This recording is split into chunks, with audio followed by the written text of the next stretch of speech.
you should quit trying. You were too small, that you were too young. They tell you the chance is too slim, the world is too big, but you say how come? I'm ready to light a new fire, raise a new flag to cross a new sea. And if I'm ever the one in your way, then put your head down and run right through me. So why keep settling for so much less? Don't take what's given, just demand what's next. We're looking for an open door.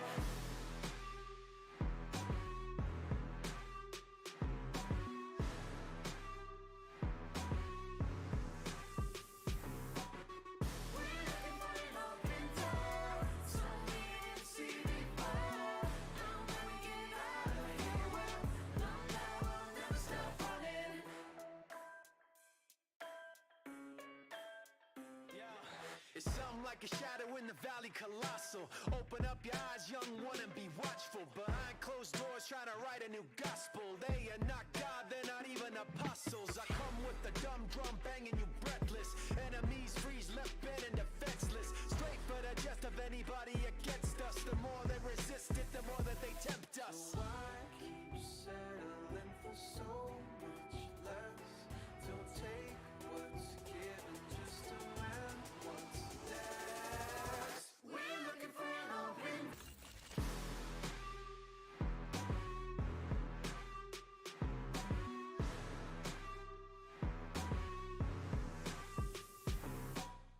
We're looking for an open door, something we didn't see before. And when we get out of here, we'll take off and never stop running.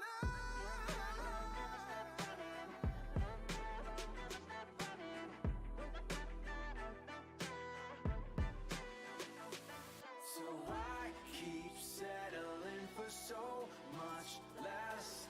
Don't take what's given, just demand what's next. We're looking for an open door, something we didn't see before. Some way to get out of here, plot twist that we didn't see coming. We're looking for an open door, something we didn't see before. And when we get out of here, we'll take off and never stop running.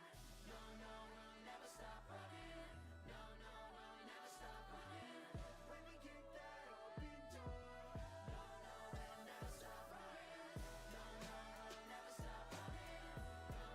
No, no, we'll never stop running. When we get that open door. No, no, we'll never stop running. All right, that should be working now. All right, cool. I think my mic's working now. Yeah. Okay. Couple of things that we gotta get through here, but I am finally back and finally ready to stream. Sorry, notifications. And I'm very happy to be finally ready to stream again. Let me just say this: I've had one ridiculous summer league trip. I had a lot of fun. I truly had a lot of fun going to summer league and you know, taking it all in. This was my first ever summer league experience, and I really enjoyed my time. But I have to say, man, getting back home was the biggest struggle in the world. And I'm just gonna be kind of recapping everything that happened during summer league, and kind of talking about it. And then I want to jump into a couple other things that has kind of happened since I've been gone. I know that I haven't been able to stream, and I haven't been able to really make any videos since I've been gone. So it's been about, I think, 10 days ish, maybe a little bit longer than that, honestly. So there's a couple things I do want to catch up on when it comes to the Bulls, and I want to kind of test out a couple of new things as well, that kind of see how the community, how my community likes it.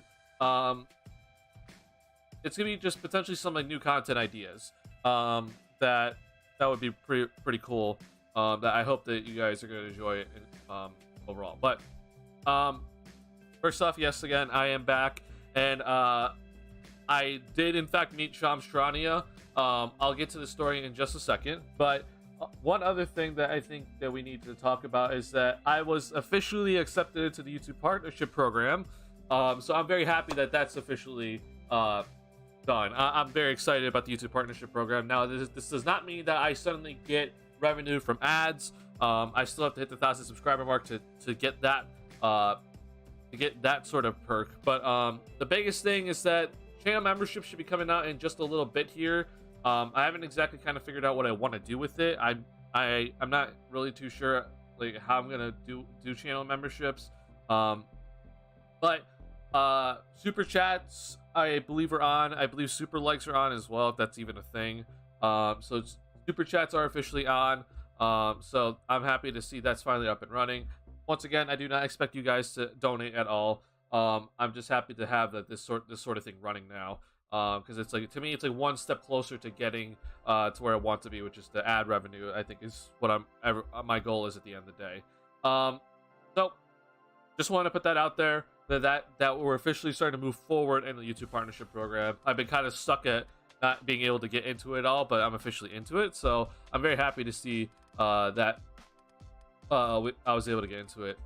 And yeah, so one other thing I have some sort of content idea that potentially is going to be with some other people too, that could be coming on this channel soon. I don't know exactly when, but just be on the lookout for some content ideas where I'm going to be doing some collabs with hopefully some people. I hope you guys enjoy it at the end of the day. All right. I want to talk about this because this was immediately like, this just kind of showed to me like, oh, hey, this trip was worth it. If you don't know, this is the first time for me ever going to NBA Summer League. I was a little bit concerned about it because I have heard some Summer League stories where it wasn't exactly great. And what I mean by that is people have kind of told me like they went to Summer League and it was just dead. Like no one was there. And the players, there wasn't really any players to really watch or anything like that. And they end up saying like, oh, well, the entire trip wasn't worth it because you spend so much money, you do all this and that, and you get there and it's just dead and no one really has a good time. But for me, this showed to me immediately like, hey, this was worth it. I just, I have an early flight. Like we're talking like early in the morning. I had to get at the airport at like 7 a.m. Our flight's at like 9 a.m. And it just goes from Chicago to Las Vegas, and so I'm there early. TSA wasn't too bad, and one of my friends that was going with me, we decided, hey, we're gonna upgrade our seats because we had another friend that was going with us, but he didn't want to upgrade his seats, so we upgraded from like basic economy up to like I'm not even sure what it's even called, but it's like right before what first class would be, and we're one of the few I think we're like group 2 to board the plane. Okay, so we're boarding the plane. I have a carry-on bag and everything, and so like I'm just carrying my stuff on. My friend's in front of me, and we're just walking through, and we got seats that are like right behind first class, so like we have a bunch of leg room, which is very, very nice. And I see that there's a person that is sitting in our row, and I'm like, huh, that's interesting. That guy looks like Shams. And I didn't think too much of it because I'm like, there's no way Shams Charania is sitting on the same airplane as me, and especially not in the same row as me. I mean, this dude should have so much money that he should not be sitting in the same row as me, right? And I decide, okay, you know what? I'm gonna put my carry-on bags up onto this specific one, because we were then told a little bit later that we had to put like also our backpacks in the carry-ons spot, so we had to kind of fix things around. So I'll go back and forth, and so we finally are able to sit down, okay? And I'm in the middle seat. My friend is to the left of me. He's at the window seat, okay? And to the right of me, I'm like, this dude just looks so much like Shams. Like, he just looks so much like Shams. And I know Shams is from Chicago area, right? And I'm like, there's just no shot, though, that this dude is next to me, right? And I go and check Twitter, okay, and I'm thinking to myself, like, okay, maybe Shams like tweeted something about like getting on an airplane, or he's like on his way to Vegas, right? Because I'm sure that he would be going to the Summer League. And so then I go on Shams' Twitter, nothing. But I do see that like in his location on Twitter, it says that he is in Chicago. I'm like, oh, okay, so maybe it is him, but it's most likely not him. And so I'm just sitting there before the plane takes off for a long time thinking like there's no way this is Shams, right? But what if it is Shams? Like, this could be Shams, and if this is Shams, I'm gonna be so upset if I don't talk to him, it ends up being Shams. And I'm like, okay, you know what, I have to just find a way to figure out if this is him or not. And so I'm just sitting there, and this dude is on his phone like constantly, like he is just typing away nonstop, and it's insane. It's honestly just insane to see this dude just typing away, and like it seems like he is like doing two things at once on his phone. And I'm like, okay, that would make sense because Shams would do something like that. And so I get like one more good look at him. I'm like, that has to be him. And I wait just a little bit longer just to make sure. And so suddenly he leans forward. So then all of a sudden I'm able to actually look at his phone and what he's like typing out. And I get a glimpse. And he sends a text message to some number. I couldn't read who it was sent to. But some text message was sent out and it asked any update on Thibault. And that's what I knew. I'm like, oh my god, this is TheSlamDuncan. Because like, who the hell is going to be just a random person just sitting next to me texting somebody about Matisse Thibault in his contract situation in Chicago, Illinois, right? So at that moment, I was like, oh my god, this is TheSlamDuncan. This is actually TheSlamDuncan sitting next to me on the airplane. And now I have like a 4-hour flight sitting next to this dude. So I go ahead and I like say to him like, hey, I know you're really busy, but are you Shams? He's like, yeah. I'm like, yo, what's going on, man? And he's like, you an NBA fan? I'm like, yeah. And I start talking to him just a little bit, and I tell him like, wow, I can't believe you're sitting next to me. And you know, I tell him a few things about how much of a fan I am of his, and yada, right? But then, you know, as everyone would, because we're talking about a guy that has the most knowledge ever when it comes to an NBA, right? This dude has legit everything when it comes to all the signings, the trades, etc., right? And so, of course, you know, I have to be me, and I have to go like, hey, is there any sort of rumors you could tell me about my Bulls, or any sort of rumors right now about the NBA that you could tell me? And of course, this dude, this is like, yeah, bro, I know nothing, man. I know nothing. And then he kind of intentionally like turns away just a bit, and I can tell at that moment he's like, oh, okay, like I don't want to talk to this guy anymore. I'm like, okay, you know, that's fine. So I ask him that one question. He says, no, I know nothing. I'm like, all right, whatever. And then we're about to then take off at this point. So of course, you know, I try to get the info. I try to see if like, hey, is there any Bulls news you can tell me about? Is there any sort of news that you can tell me about with the NBA? Are there any sort of rumors about trades happening? And I'm like, come on, please, just give me something, right? He doesn't give me anything. So we're getting then like the whole flight attendants come out and they give the whole instructions, you know, the safety instructions. Okay, so I stopped talking to him, right? And that to me, it was when I'm just like, okay, I'm just gonna let this guy be, because I'm sure this dude is so busy that, like, I mean, he even tweeted out on the first day of free agency that like he spent 19 hours on his phone in one day. So you could just tell like this dude just does not have a second to himself. And so if I interrupt him, it could actually like theoretically like hurt his chances of getting something out first. So flight attendants, they just go through the whole instructions, and after they're done, Shams then suddenly gets like a bunch of texts in a row. Like, I could kind of see notifications come through, and then suddenly after that happens, he gets a phone call, and I get to like listen in on it. He's like, hey, what's up, about to go on a flight?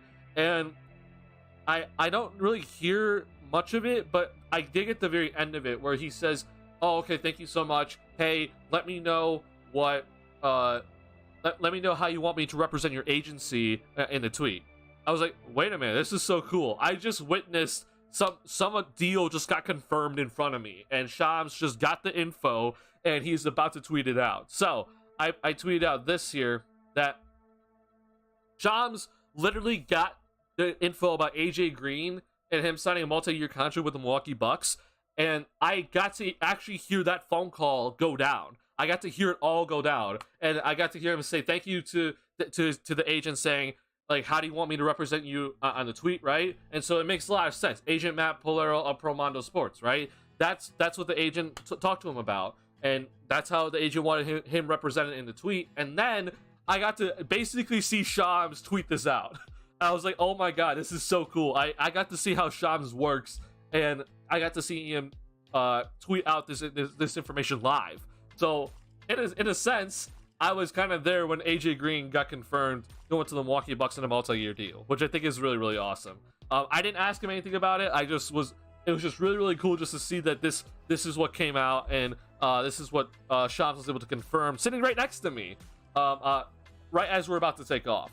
So I don't have any sort of Wi-Fi, so this was like literally as we took off, Shams was just tweeting this out, and he sent this out, and I got to hear the phone call that can confirm this tweet. So this is awesome to me. I got to see that go down. Now, I did not talk to Shams for basically the rest of the flight, because I did not want to bother this dude, and I could be that sort of guy where I can bother him to the point where he would legit want to hate, like he would probably want to like punch me in the face at that point, right? But I decided, I'm like, okay, I'm just gonna let him be. I'm gonna ask him one more question, and kind of like when the plane lands. But I definitely want a picture with him, because I gotta get a picture with Shams, right? So I was just kind of watching him throughout the entire flight. I try not to look at his stuff, because I know that it's private information, and like if I have prying eyes, I could honestly get in trouble probably. But he mostly just doesn't want someone random to have rumors going on, right? Or seeing rumors that are going on, and then I potentially like release something that may not be fully complete yet, right? But I was just watching Shams work the entire flight, and this dude is like, I figured out like how he does his work. It's so interesting just to watch this dude. So obviously, this isn't like, the first day free agency. The first day of free agency, he is like typing away. He has a bunch of things lined up, a bunch of drafts, and I'm sure he just is constantly typing out tweets nonstop, right? And constantly getting phone calls. Well, this is, day 6 of free agency, right?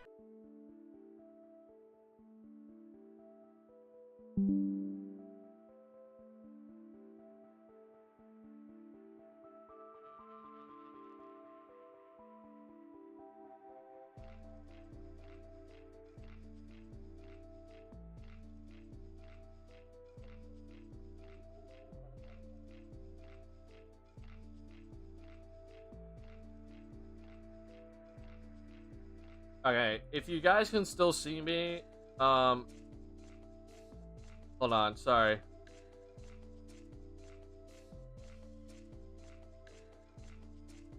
Okay, hi, can you see me right now?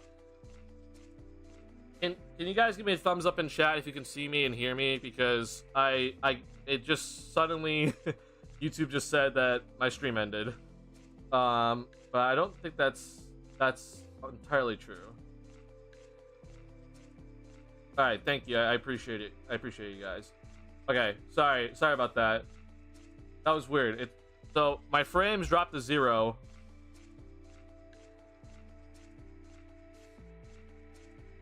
Oh, we lost your audio? Oh, okay, hold on.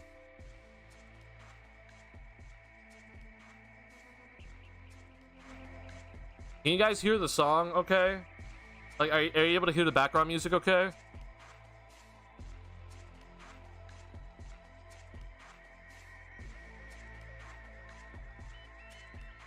All right, thank you. Appreciate it. All right, what's going on, guys? All right, so yeah, back to what I was saying about Shams. Sorry about that. It legit said YouTube legit said stream stopped. I was like, what? Okay, so back to what I was talking about though. So what Shams was doing the entire flight, because he's not like getting phone calls and he's not getting like confirmations about deals getting done, he's obviously like, you know, texting people about like the Thibault contract, right? Because Matisse Thibault, before the day of my flight, right, he signed that offer sheet. So like, you know, we're trying to figure out, is Portland gonna match it or is Portland not gonna match it, right? But with Shams, he's trying to get any sort of information, right? It's like constantly trying to find information about any sort of like rumors where he could potentially get some sort of info. So I was watching him, and so he just starts like scrolling through Twitter, and I noticed that he follows like legit any sort of NBA account, okay? And so he will follow any NBA account, and then he'll like go and read any article that he wants, okay?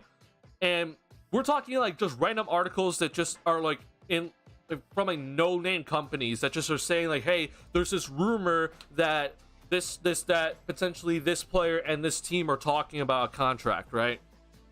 So he'll just go and like read this sort of thing, and then he'll go off of it, and then I'm like pretty sure he then went over to like someone that he knows under his contacts and was like, okay, he starts texting that person saying, hey, is there any update about this player, about potentially going to this team? And that's all he did the entire flight. He is just constantly like looking through Twitter, and then when he wasn't looking through Twitter, he's going on like players' Instagrams and like seeing if they like posted little hints about like, oh, I might be going here, right? Because we all know that like that one time Kevin Durant, he like posted that he was going to Brooklyn on his Instagram, right?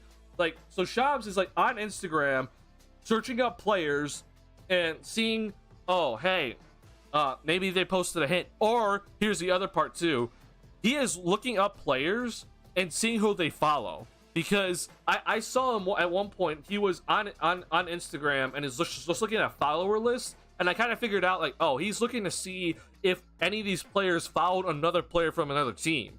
That would potentially give a hint that, oh, maybe this player is thinking about going to this team, right? Like, I just cannot believe that this is what this dude does, right? He is literally just like, okay, I am gonna constantly be looking for hints throughout social media, like any sort of platform, doesn't matter. Like, he's on Facebook, he is on Instagram, he's on Twitter, and he even was on Threads for a good portion of the time, and just looking to see for any sort of hints that players are giving out about where they could potentially be going. And then he like then goes and like messages somebody, hey, like, any update on this player and potentially where they're going. Like, that's what they would do. Like, that's what he would do. And it was just insane. And he did this for the entire 4-hour flight. He literally did not go off of his phone the entire flight. The only time he looked away from his phone was like right before the flight was about to start landing. He like put his phone down and like closed his eyes for like maybe 8 minutes and just kind of rested. And then he got right back onto his phone and is just typing away and like looking through things. Like, I just could not believe that this is his life. He is constantly looking for any sort of hints to like try to get information on a report. Like, that means he is never off the clock. This dude does not sleep. He is consistently just doing everything in his willpower to find any sort of like reports or any sort of hints and any sort of rumor that he can then go check on and see if there's actually some sort of legitimacy to it. And we're talking anything, right? So it sounds kind of odd, but like I honestly think that like he could like go to like some random website, and even if like this random website has never gotten anything right before, he might still check up on it just to make sure, because it like their website might be saying something that makes sense, but they have no sources that say, oh, this team and player are talking about a contract, right? So it's like, it's insane just to think about what this dude has to do on a 24/7 basis. Like, I could not ever do this if I was him. I would lose my mind because I would never be off the clock. But this dude was doing this the entire flight, and then I'm sure once he got off the flight, he is going to do the exact same thing, and then going over to Summer League and trying to find any sort of info about where players could potentially be going. Like, that to me is just insane about how this dude operates. But it was just so awesome just to witness it all in person. I asked about potentially if a Lillard deal is going to be going down anytime soon. I asked about the Bulls. I did not get any answer out of him. I wish I could, but obviously, you know, he would not give up that sort of stuff. But it was just an awesome thing to um experience. Just sitting next to him on a plane for 4 hours and just watching him work, because I've always been interested in how he works. How does he make money? Obviously he is he is he is hired by Stadium, or he works for Stadium, and he works for The Athletic. They pay him to be the NBA insider and get out the news as fast as possible and beat Woj, right? So he's getting paid by those two companies to get out info as quick as possible. So that's how he makes his money, obviously. And he's making a ton of money because, you know, I mean, he's one of a few people that have all these sort of contacts and inside knowledge in the world, right? And that's gonna get you paid in the NBA, or in the NBA sports field, right? Was he doing it with just one phone? Yes, it was all on one phone. Everything was on one phone. So that was also kind of shocking to me that like he was only doing things on like one phone, but like I could tell that he had like he had like the option to like split screen, and so like, he's doing two things at once. He's like texting on one part of the phone, and then there's another part of the phone he's just scrolling through articles and just going through like, okay, like let's see what Twitter has to say about whatever. It's just so interesting just to look at. So that was awesome. That was the start of my trip. Like the start of my trip is that I'm sitting next to Shams Charania for a 4-hour flight to Vegas. Like, could the trip get any better, honestly? And so I was very, very happy. And so I was like, okay, this trip is already a success, and I have like no worries now about Summer League, even if it like kind of flops. But we all know that like this was going to be like one of the best summer leagues, because of Wembanyama being there, but also just like a bunch of other players were there too, so that was really cool. But that's my Shams Charania story. If you want to listen to the full story, I was talking about it at the beginning of the stream, so you can go back and watch it. But yeah, this was just a very fun thing for me. That I literally get up I got on the plane, and I'm sitting next to Shams Charania. I'm like, no shot. I am sitting next to Shams Charania on my plane to Vegas. Like, that makes no sense, but it actually happened. I'm very, very happy that it did. So yeah, that was very, very fun. That's my Shams Charania story to start off my summer league experience. Did you run into any players in the casino? I don't believe I did. I stayed at Planet Hollywood with my friends, and I don't believe we ran into anybody. There may have been a small chance, but I seriously doubt it. I think the players would be staying at a different hotel or casino, not Planet Hollywood. That wouldn't make much sense in my opinion. But yeah, I did not run into any of the players, at least outside of Summer League. But yeah, so this is the way my trip starts out, and then let's see. First day of Summer League happens, right? And so this is my seats. The Bulls were in the Cox Pavilion, so like it's insane. It's like a high school gym, right? And so you can kind of see how close we are, even if we're like not courtside or like not like right up against the scorer's table, right? Like we're like really close. So this is my view. This was really, really cool. So I got a picture of Dale and Terry and the Bulls warming up here. And then people were kind of pointing out on Twitter, oh, hey, some of the Bulls players are here. So I was kind of looking around, and I was able to point them out. So there's Alex Caruso, there's DeMar DeRozan, this is Patrick Williams. So I was able to get the pictures of them. And then Zach LaVine, I did not see him initially, but then he walked over to where the Bulls media was kind of standing around, and then he started talking with DeMar DeRozan and other players. And then as you can see here's more people talking. This is Sam Smith. If you know who wrote the Jordan Rules, that's Sam Smith. And then obviously Sam Smith still works for NBA.com for the Chicago Bulls, and writes stuff for the Bulls and has his mailbag. So I think a lot of people know him. And there's DeRozan, and obviously there's Zach. And this is actually right here. This is Sam Cassell. If you know him, he's a coach, right? He's worked under Doc Rivers for a long time. Here's Will Gottlieb from CHGO.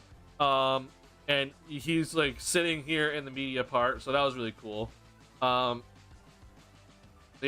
And then I got this picture. This picture was posted on the Bulls social media, but I got this picture across the way, and obviously, this is Levine, AC, DeRozan, this is Carlik Jones, and Patrick Williams, and you can see the professional photographers are all there. So this picture was later posted on the Bulls social media. So that was really, really cool.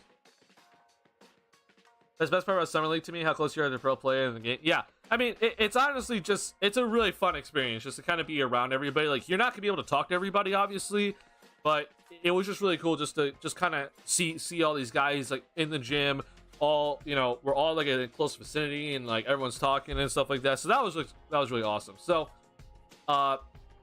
this was all kind of happening, and then when I was still watching the Bulls game, this was when, it was like fourth quarter of this game here. So this is the first Bulls game. It was Bulls against the Raptors, and then I think the big names were like Grady Dick, who did not have a good performance. My God, he didn't look good at all in his first summer league game.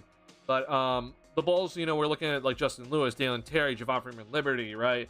So this game, like, I will admit, like, this game kind of sucked because it seemed like neither team could get anything going. And both of them were playing bad, but the Bulls at least won, so that was cool. But suddenly, like right before the fourth quarter starts, I am approached by Steph No. And if you don't know who Steph No is, okay, this is a guy that I've looked up to for like the longest time. Like, this dude is someone that I've constantly read his stuff. And I'm constantly, looking at his tweets and everything. So if you don't know who Steph No, this is his Twitter. I'll put it in the chat here. But Steph No used to work for The Athletic and used to cover the Bulls, and he would do like these breakdowns and in written format, right? So similar stuff that I would do like on this YouTube channel, like the Torrey Craig videos, the Javon Carter videos, right? Like, take that, but then put it in written format. And this is what Steph No would do during his time with The Athletic, and he only covered the Bulls, right? And I used to read that stuff all the time when I was younger. Like, I would read it every single day and just basically just soak in knowledge, because this is like when I was still learning about the NBA and like learning how things worked. So it was just so awesome just to suddenly he comes up to me and I'm like, oh hey, I'm like, hey Steph. And he's like, oh hey, I know you have that YouTube channel. I'm like, wait, what? He's like, yeah, you have the YouTube channel, right? I'm like, wait, you watch? He's like, yeah, you do a great job with it. I'm like, oh, thank you. And so he just sits next to me. And suddenly we're talking for an entire quarter. We're talking for a good 20 minutes. And he asked me about my channel and stuff, and I was explaining a couple things, and yeah. So apparently, I don't ever know when I seriously doubt he watches a stream of mine, but I guess he has watched my channel before. So that's really awesome to me. That one of the guys that I've looked up to for such a long time, that I've always appreciated his work and everything. He apparently watches some of my stuff, so that's just, it's an awesome feeling. But I got to talk with him for a good amount of time, and this was right before the Wembanyama game, so I was kind of talking to him for a little bit about Wembanyama and how the other arena was kind of going. But it was just awesome, and Steph No just was a great dude, and I really, really appreciated his time. That he just took to talk with me on this day. So this was just awesome. And so I got to talk with him. He kind of asked me about YouTube Shorts, because I guess he has some struggles with YouTube Shorts, but I'm not doing anything better than him, obviously. But it was just cool. It was just really cool just to talk with him for a bit, and just kind of pick his brain a little bit about how he kind of does his content now. He's obviously he's much more of a writer, right? I don't really write things too often, but he works for Sporting News. He covers all 30 NBA teams. So you can go and find basically anything about him on Sporting News, and I'm trying to find his last article. His last article is like really good, in my opinion, because he was he did an article about people that were waiting for Wembanyama, and how people were like pretty much just outside waiting to get in to see Wembanyama since like 3:30 a.m. in the morning. It was insane with what some of these people would do. I'm trying to actually find this article by him, but like he obviously He does a lot of tweeting for Sporting News, so I do apologize for that. Hold on, sorry. Coming up. So basically, though, I'm just gonna explain the Wembanyama experience, okay? So, first day, obviously the Bulls did play, so that was awesome. But I want to just tell you how nuts this was for Wembanyama, okay? I guess. Oh, I'm sorry. I clicked on Sporting News. That's my bad.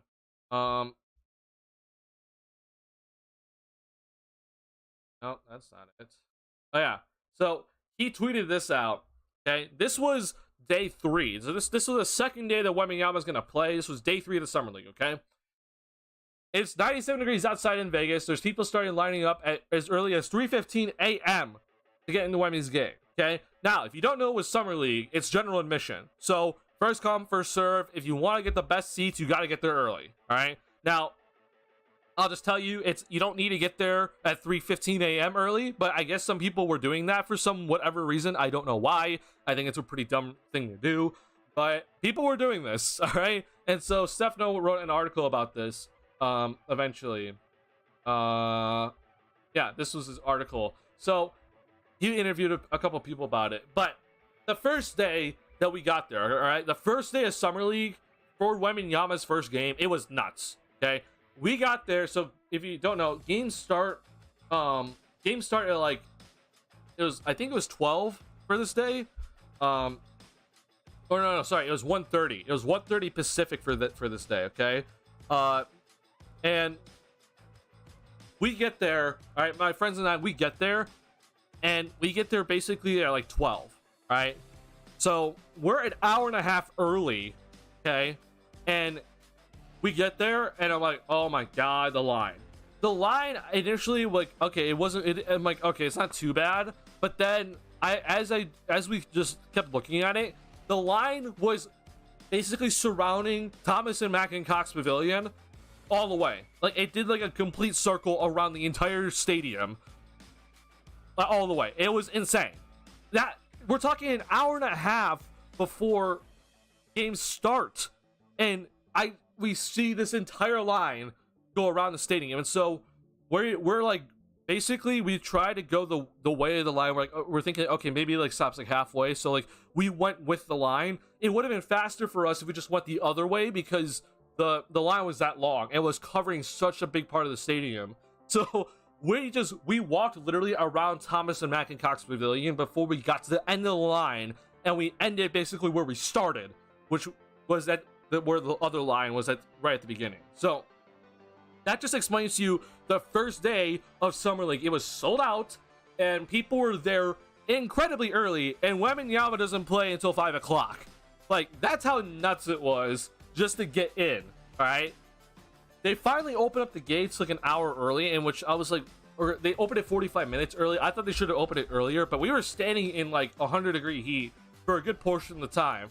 They did actually a really good job once they opened up the gates, that everyone got in pretty quickly, but like it was insane just to like, you know, find the line, get through the line, and then get to your seats. We ended up getting pretty decent seats at the end of the day, and we were able to get like really good it's like in the like kind of in the middle of the floor type seats. Let me see if I can find like a good shot of it. I'm not sure if I really posted a clear picture of it all. No, that's not it. I posted a video. Oh, here, yeah. So like this was basically where we were.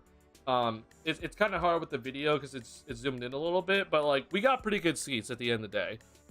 This is Wembanyama's first ever bucket. Unfortunately, I think someone hit me when I was trying to record it, so that kind of sucked when I was recording it. But that was kind of our seats. They were pretty good seats.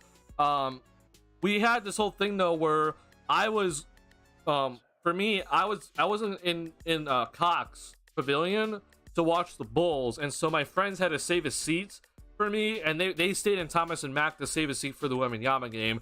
Some Lakers fans though suddenly just took my seat, and it was really stupid. And then we didn't get the seat back. But one of my friends is like, hey, I'll give up my seat for you because this is your thing. So I really appreciate that from him. But let me tell you, This was a sold out crowd. It was full in Thomas and Mack. It was just completely full in Thomas and Mack Center. It was nuts. It was insane just to see Thomas and Mack Center that full for a game. And again, this is a summer league game. Like, we're talking summer league, and it is just completely full. There is not a seat available, and there were like some seats available in the upper deck, but like we're talking like at the very, very top of the upper deck. Everything else was full. It was just completely full, and like even just this like short glimpse, you can kind of see like, oh my god, it is completely full here. I can't show the entire crowd, but it was full, and it was insane just to see it. So I could not believe what happened on the first day. Did you have to go from Coxville to Thomas and Mack after the Bulls game? What if you went earlier? So yeah, I was in Thomas and Mack Center for like the first game, and then like half of the second game that went in Thomas and Mack, right? And then I went to Cox to watch the Bulls, right? And so then that's when I gave up my seat, but we were trying to save the seat, right? And so then I had to come back after the Bulls game. This is like the Bulls game ended right before the Wembanyama game started, so it was pretty good timing. But I'm telling you, the stadium was full. It was full in the previous game, which was the Rockets versus the Portland Trailblazers game, and that was the game where Jabari Smith Jr. hit that game winner, like that like deep 3-point shot. That the stadium was full for that game, right? It was full before the game for Wembanyama. Like, it was insane. So that happened. Again, my friend had give up his seat for me, and I appreciate that from him. He eventually got to come back down because some people left early for some reason. But that was an insane experience just to be in. Like, the entire stadium is full, and we were all watching one person and one person only. And for him, unfortunately, it did. It was a bad debut for Wembanyama. Of course, Lakers fans bring. Sorry, I unfortunately cannot read what you said, Taro. Hold on. I'm gonna pop out chat here. Oh,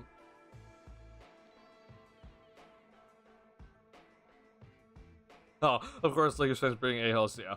I'm gonna talk about another Lakers fans experience because oh my god, but I don't think I've ever been around Lakers fans before where like they're actually from LA.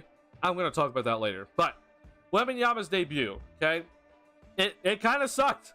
I'm not gonna lie. The Spurs won, but it sucked. And as you can see here, 2 for 13. He only had 9 points. He did have 5 blocks though, so that was cool. 8 rebounds, but he did not have a good game, and it was really, really scary to kind of see because it was like, oh god, like, oh no, is the pressure getting them, etc. But I'm like, you know, I think it'll be fine. I thought he'd adjust throughout the game, but he really didn't. And then I was told a 20-minute, he had a 20-minute, a minute restriction of 20 minutes. Okay, and that they just blew past it. Like, they were just like, screw that, we're not even gonna do that, because I thought at the end of the third quarter he would be done, and he suddenly came back out for the fourth quarter. I was like, oh wow, okay, we're still gonna do this, huh?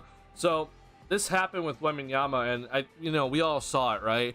But they brought him back out, and I was like, wow, okay. But it was cool to watch him in person for that game. But obviously, he didn't really have that good of a game. So Wembanyama game unfortunately kind of sucked. But let me talk about Lakers fans that happened after this game. So after this game, it clears out pretty quickly because everyone just came to see Wembanyama, and I don't blame him. But the next game that was in Thomas and Mack was this game. It was Warriors versus Lakers, and there were so many Lakers fans there. And all the Lakers fans, like, they were just, I don't even know what to even say about them, but like, basically, again, the arena kind of cleared out after the Wembanyama game, and the Lakers fans came in, and behind us was a row of Lakers fans. Like, I'm talking a completely filled row of Lakers fans, and I just could not believe what I was hearing from them, because it was, if you understand like when I say like a Twitter troll, like if you understand when I say that, like what I mean, that's what was happening behind me. Like, the definition of a Twitter troll, but just being said out loud. So like, Lakers fans were saying, like, these Lakers fans, like, one was like 12 or something, so it was just like that really whiny kid that was really annoying. But there's this other dude that was like a completely grown man, and he just sounds like a douchebag, and he's just like, "Oh my God, Warriors, you can't even make a damn shot. You guys suck. Warriors think that the Lakers, they absolutely suck. Like, how dare the Warriors think they can take out the Lakers? They suck." And I'm just like, bro, like, really? like, I like, there's one thing to be a Twitter troll, right? And just troll on Twitter. Then there's the other thing of being actually a Twitter troll IRL, where you talk as if you're a Twitter troll. Okay, like this dude is just saying like I forget who it was, but like someone from the Warriors was like, he took a 3-point shot, and it's just like, you think you can take threes like the Lakers? You can't make shots like the Lakers. How dare you think you can make shots like the Lakers? I'm like, bro, like, who talks like that? Who thinks like that? Like, that just sucks. Like, I would hate to be like even like correlated to, or even like have any sort of relationship to that person if I was, you know, like their friend or like anything. Like, I would hate to be next to them or even talk to them. Like, I could not believe that this is what people were saying during this Lakers game. That's a summer league game and no one really cares. Like, it's insane how Lakers fans act, and I could not believe this was happening. And so that was happening to like my left of me, like left behind me, to the right of me, behind me. There was this, I said, there's like a 12-year-old kid, right? This like 12-year-old kid was like just screaming a bunch of crap, and it was like in a high-pitched voice.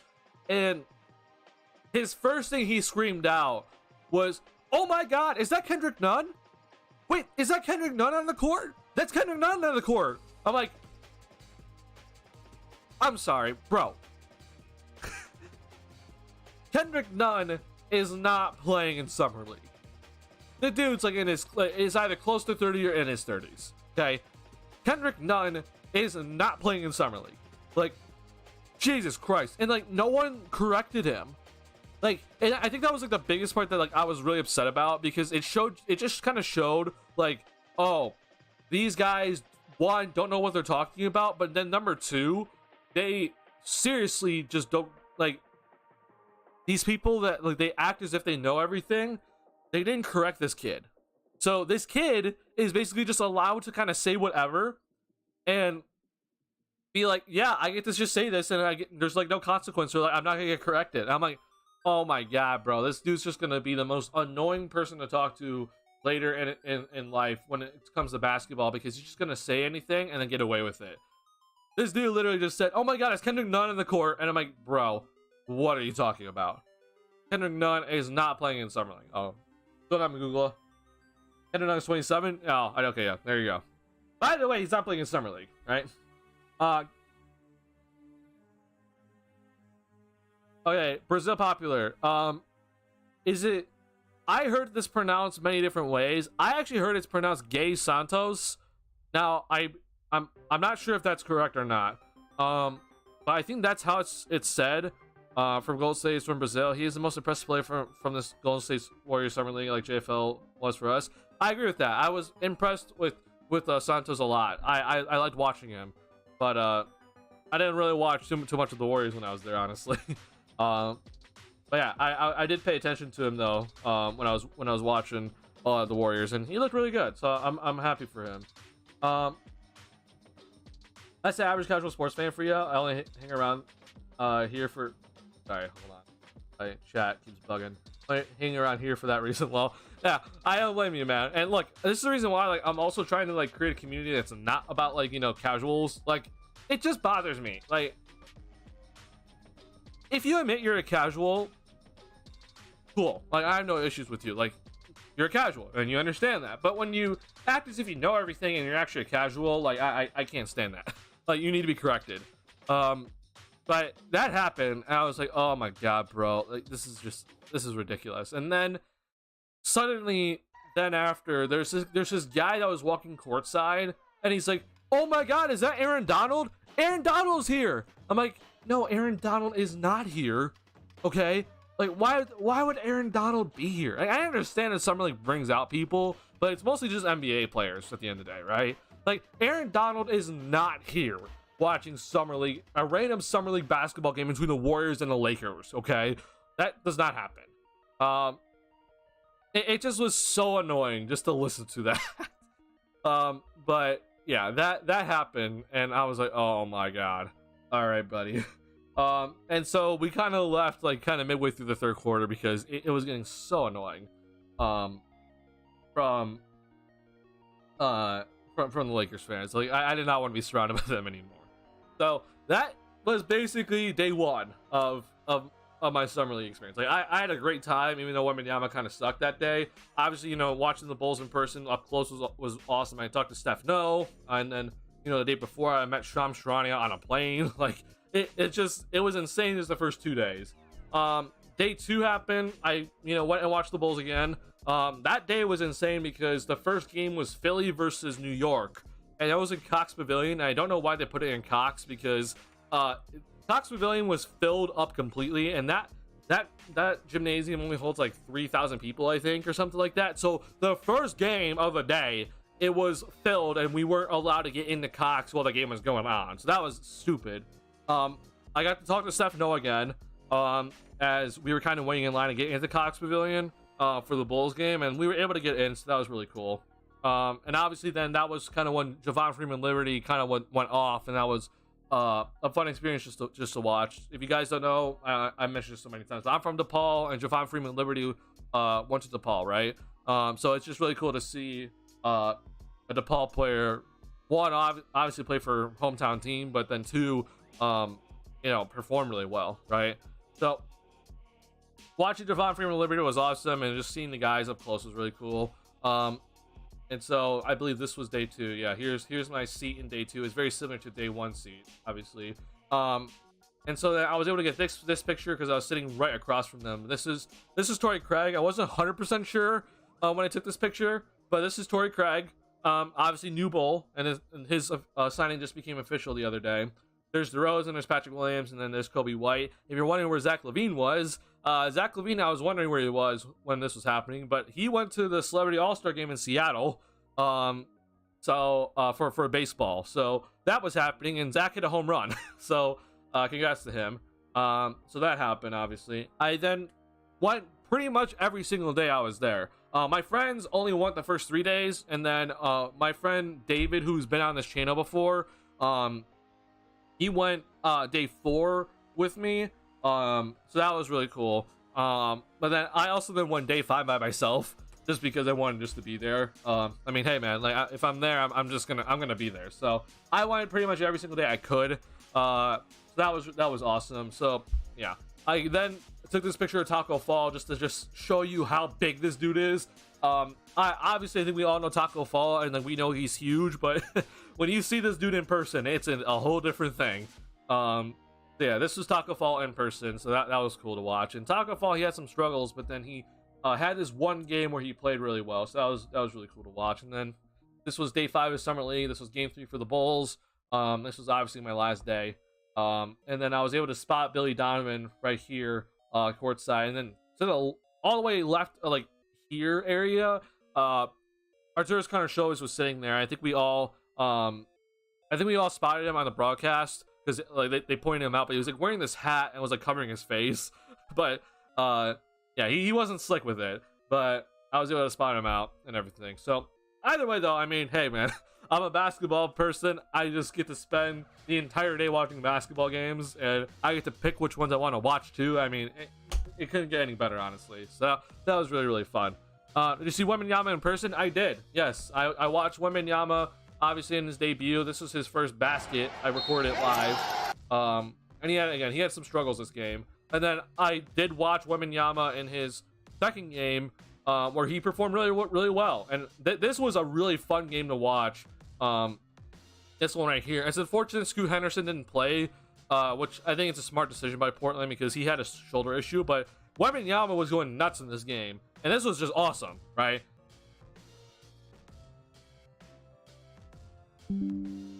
Okay, am I back?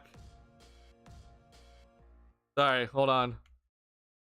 Oh, am I back? I dropped like 500 frames in 2 seconds.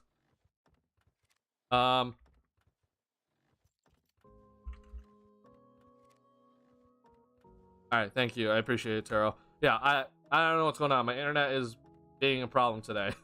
That's the second time that's happened. So, if I F suddenly, I apologize. That's the second time it's happened today. Not sure why. So yeah, I got to watch Wembanyama in person for this game. This was like a really fun game just to watch him pretty much dominate this one. And it was awesome just to listen to Thomas and Mack because like the Thomas and Mack Center when the Spurs were making a run and get back in it, because like the Spurs were like down 10 this entire game, and they suddenly made a run with Wembanyama basically leading the charge to get back into the game with like 2 minutes left. Thomas and Mack was yelling defense when Spurs were on defense.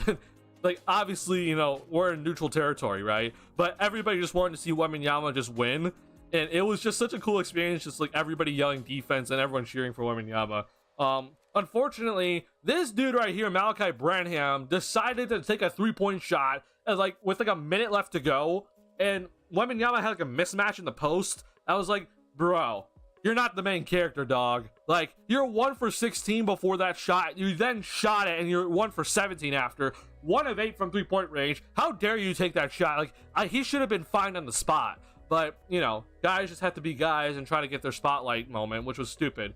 But either way, though, Wembanyama dominated. That was his last game, so that was really cool. And yeah, so then I was just, you know, was just watching any sort of game I really wanted to. I'm not going to talk about too much of it because, you know, this is a Bulls channel, but got to watch just some fun games after that. I would love to spend the whole day and watch basketball. Yeah, I don't think my friends would want to stay the whole day. It's a bit of a conundrum. It is a little bit hard for some people, right? Like, for me, for example, like, I don't have an issue with watching 4 straight games back to back. Like, that to me is my life. Like, if I could do that, I would do it every single day. But obviously, you know, a lot of people don't like basketball to the point like how I do, and how I'm sure you guys do as well. Like, you guys could watch basketball all day, right? But my friends who aren't really basketball people, right? They were mostly there for Wembanyama, and some of the other younger prospects. They were having a rough time. Like, it was tough for them to get through all 4 games, and I could kind of tell the fatigue was starting to set in for them, because again, it's a long time. It's you're basically there from like, if it's like a full schedule day, right? You're there from pretty much like 12 o'clock to 10 p.m. So it's like 10 hours straight of just basketball, and you don't really, if all the games are in one arena that you want to watch, you don't really get to move. There is food, and the food's really good for all things considered. But yeah, it's tough. It's definitely really tough. What's your prediction on him? Is he going to dominate? I'm gonna guess your top of Wembanyama. I think Wembanyama is absolutely going to dominate. I mean, I think this dude's a generational talent. The one thing that I am a little bit concerned about after watching the summer league games was that his handle, his handle's very good, all things considered, for a dude that's 7'5". But he is, like, you could tell that he was getting stripped a lot because his handle's so high, right? And it's not his fault. He's a big dude. Like, a 7'5" dude is not supposed to be handling the basketball like he is. So I'm not exactly sure how it's going to work out with him in terms of that. But, like, you know, if he's not going to be able to handle the ball, then I'm not even that concerned, because like, he can do so many other things that it shouldn't be an issue, honestly. So we'll see how it all pans out. If he's able to isolate, like I think he could isolate, then he's gonna be just fine. He's gonna dominate easily. But we'll see. And again, summer league's different from the actual NBA game, and there's more spacing with the actual NBA game. So I'm not really too concerned about Wembanyama, and like the spacing and like him being stripped from, like, you know, other defenders, right? But yeah, that's that. Let's see. What do you think about Sinago? I thought Sinago was pretty impressive, honestly. His first day was not good. I was a little concerned after his first day. I was like, oh boy, he doesn't really have the greatest of hands, and it seemed like he could not finish in the paint. But then just gonna guess nerves like got to him the first day, because then every other game after, I thought he played really well. And so I'm happy to see the Bulls have him on a 2-way contract. I think AK actually got one right there. And I think he's gonna be potentially a good, like, you know, backup big man in this league. I don't really think he's gonna ever become a starter in his NBA career, because he's one, too small, and two, he doesn't move his feet well enough. But because he has that scoring ability and that bully ball ability, and can honestly rebound pretty well for his size, I can see him being like a spark plug off the bench. So I thought he played well. I thought he like settled in really well. And I'm really happy to see that he was able to play well in summer league. So I think he's gonna be pretty good. Did you have In-N-Out Burger there? No. Usually we do. My friends and I, when we go out to Vegas, we usually do, but I did not. We were we went to so some of my friends, they do this thing where it's like they try to have like a burger every day challenge. I could not do that. That would kill me. But we went to the Gordon Ramsay burger restaurant, which is a tradition while we're there. Very, very good. If you guys have not ever been to a Gordon Ramsay restaurant, I do recommend going. Sorry about the dogs if you hear that.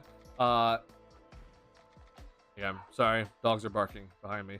But yeah, Gordon Ramsay burger in Planet Hollywood is fantastic. It's a fantastic restaurant. So if you have not gone there or to any Gordon Ramsay restaurant, I do recommend going.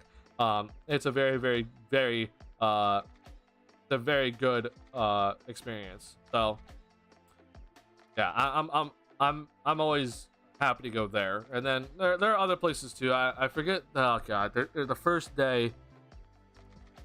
Of course, I asked someone recently the other day. I was like, hey, what was the restaurant we went to on the first day? And then I got in and I completely forgot. But if you guys know where O'Shea's is, the casino,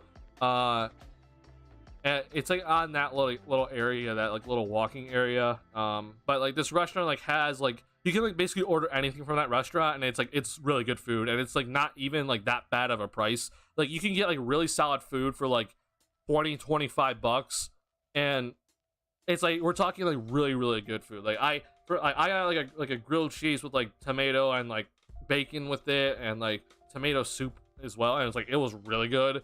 And then one of my friends like got like orange chicken with like bok choy and stuff, and like that is also like really good. So you can basically order, I forget the name of it, I'll probably bring it up later, but it was really good. And you know, the reason why I say that is also because of the price of it all. Like my grilled cheese is like only 20 bucks. We also went to other restaurants that was like 27 bucks or like 30 bucks for food, and like the food was not very good.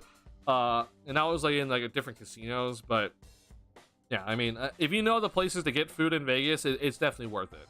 So yeah.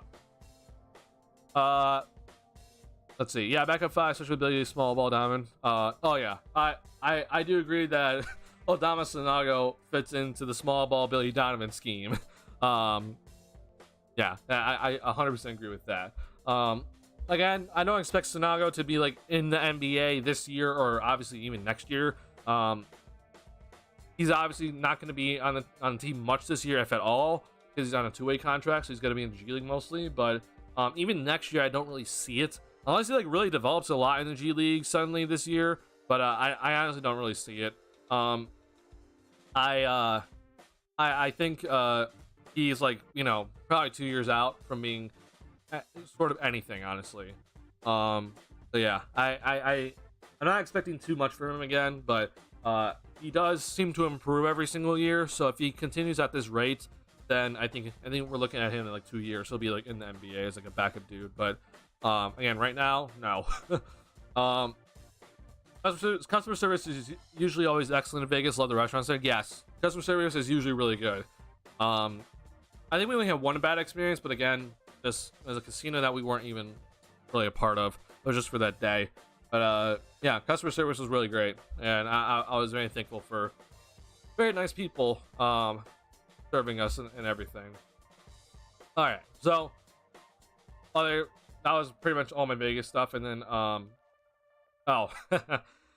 right, what do you guys want first? I want to talk about Javon Freeman, Liberty, Dalen Terry, Julian Phillips. I have something to also talk about with Julian Phillips. That's a little bit more personal. But then I also want to talk about my my flight home. And obviously I did not want to stream today, like, or sorry, I wanted to stream as soon as I could, but flight issues became a thing, and I could not stream earlier because of such issues.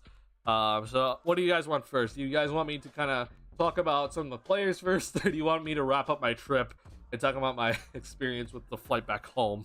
Because I had one hell of a experience trying to get back home when I was trying to get home, and oh my god, bro. that was quite the experience.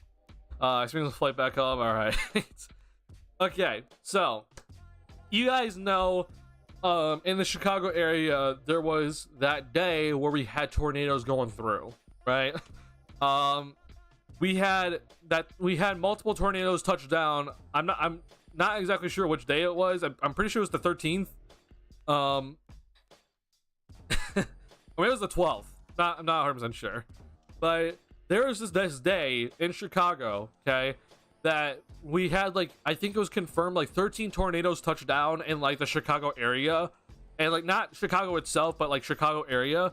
And there was a tornado that hit, or that basically touched down, that was right next to O'Hare. Okay, like we're talking like it was right next to O'Hare Airport. It was very close to like going on to O'Hare Airport and like basically ruining a bunch of planes and such. Okay, so this was happening, okay, the day of we're trying to get back from Vegas to Chicago. Okay, now my flight, so we're leaving the 12th. Okay, my flight is scheduled for like midnight. Okay, midnight Pacific time. So like I'm getting back here at like 5 o'clock in the morning, the 13th. All right, so the entire Vegas day, it was kind of fun. Like we just kind of like gambled all the rest of the money that we still had left over. Okay, by the way, I lost $250. So not a good Vegas trip for me in terms of gambling. But one of my friends is coming from Denver, so like we got to the airport at like, I want to say like at like, it was like around 3 or 4 o'clock. Okay, because he had a flight that was like around 5 o'clock. Okay, and so we were a little bit worried about TSA because we've gone through the Vegas airport before and TSA was absolute crap. And so we get there early, and of course there's no line. All right, so we get through the TSA easily, and again, his flight, my friend's flight back to Colorado is at like 5 o'clock. My flight with my friend Osvaldo and then my friend Jake, and we're going back to Chicago, it's at like about midnight. So we're basically just gonna sit there at the airport for like basically like a good 8 hours or around something like that. Okay, so we're just kind of planning it, and we're honestly just exhausted at this point, so it kind of made sense. But you know, we're sitting there at the airport for a long time. Luckily for us, one of my friends, they have like a United Club like credit card or whatever, and so we got into like the United Club, and that was a great experience. Now I've heard that the one in Chicago is much better, obviously, because United's from Chicago.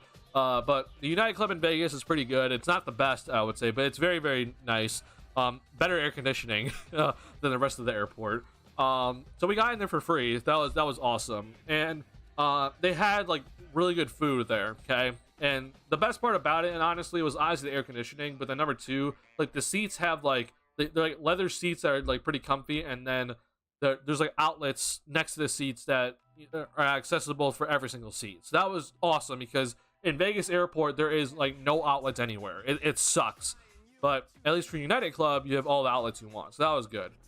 So we stayed in United Club for the entire time before our flight. Okay, and so it's a nice experience. There's a mac and cheese there that was fantastic, and so we go out of the United Club and we go to our flight. Okay, and during this time, when we're in United Club, our flight keeps getting delayed.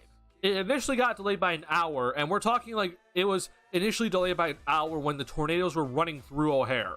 Okay, so we're like, okay, you know what? Not unexpected, but suddenly, you know, a midnight type flight, or like basically like 11:40 was the time. It suddenly is getting pushed back to 12:30. Okay, then as we're still waiting, it just gets continue to get pushed back like by another 30 minutes every hour or so, and So suddenly then the flight is like pushed back to pretty much like 1:50 a.m. and we're like, oh my god, what the hell. This absolutely just is gonna suck. But we're still thinking we're gonna get on the plane, right? Then as we're still waiting there and our flight hasn't even landed in, right? Like we're like, I'm talking about like it's pretty much like 1 o'clock, right? And the flight isn't even here for us. And I'm just thinking to myself, like, oh, we're not getting on this plane.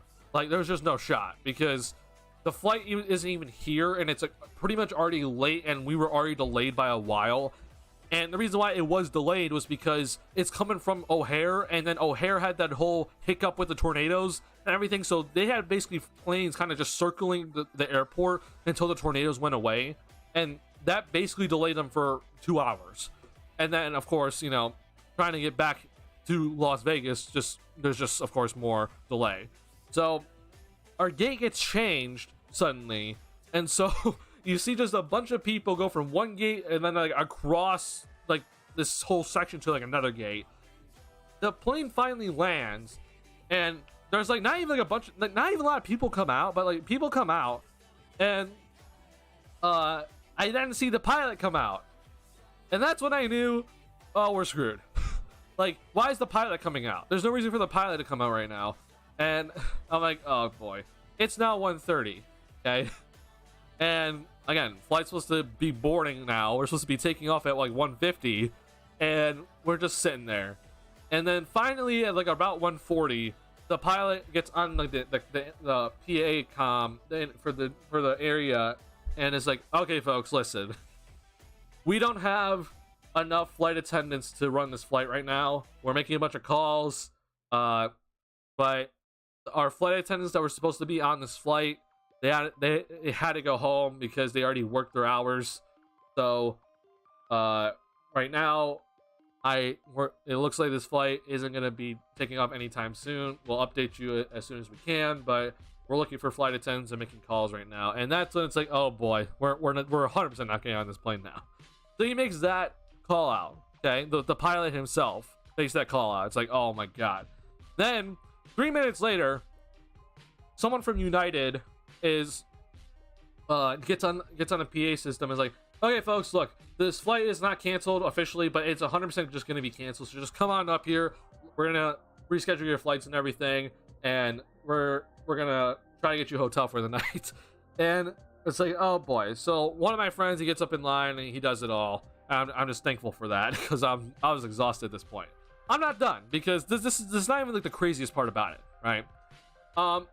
So I don't typically hate on United, all right? Like I typically like United. I just want to say I've flown Frontier before and it absolutely sucked. And I don't know about you guys and your experience, but when I went on Frontier, I hated it, every bit of it. So I do not recommend Frontier. So I typically recommend United. But I'm unfortunately not gonna talk about nice things about them right now. So we get so this is what United's gonna give us here, okay? Because the next flight from Las Vegas to Chicago, if we're just talking about direct flights, is like 9 to like 1:40 p.m. the next day, okay? So we're just like, oh my god, bro. We're gonna be here at least for like basically another 12 hours ish, right? So United had to give us a hotel.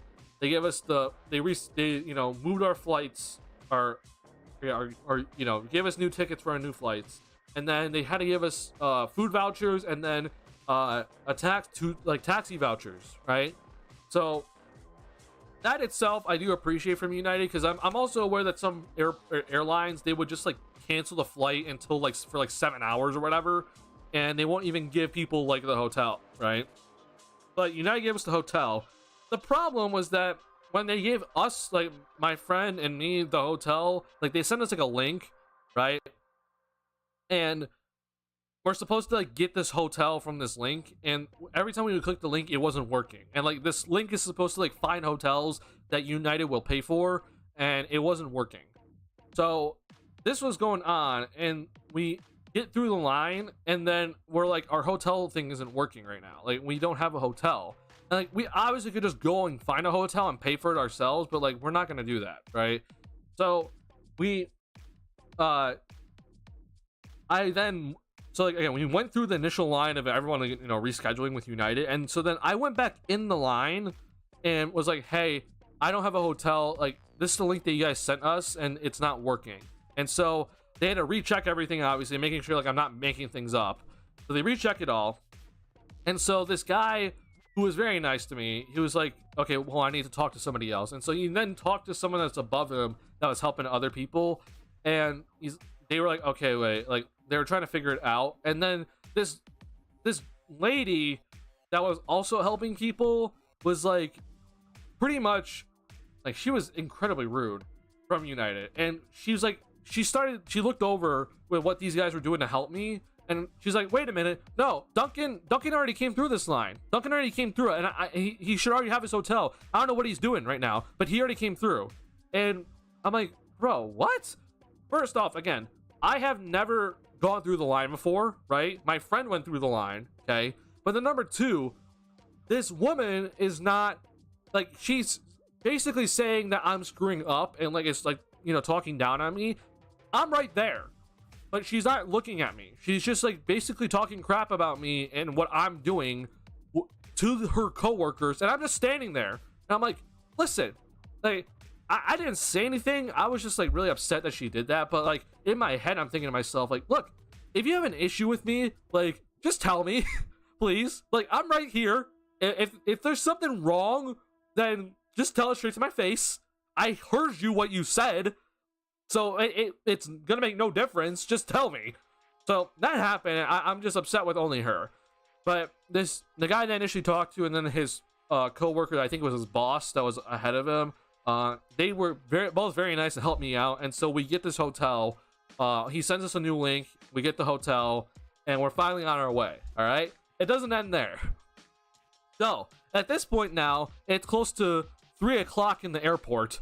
All right, 3 o'clock, and we haven't left the airport. All right, it is getting late, or like I think it's like even like 3:20. Okay, it is extremely late, and we're trying to figure out the hotel, and we're trying to like, okay, like what do we got to do to just even get there? We just want to get to the hotel at this point and just crash.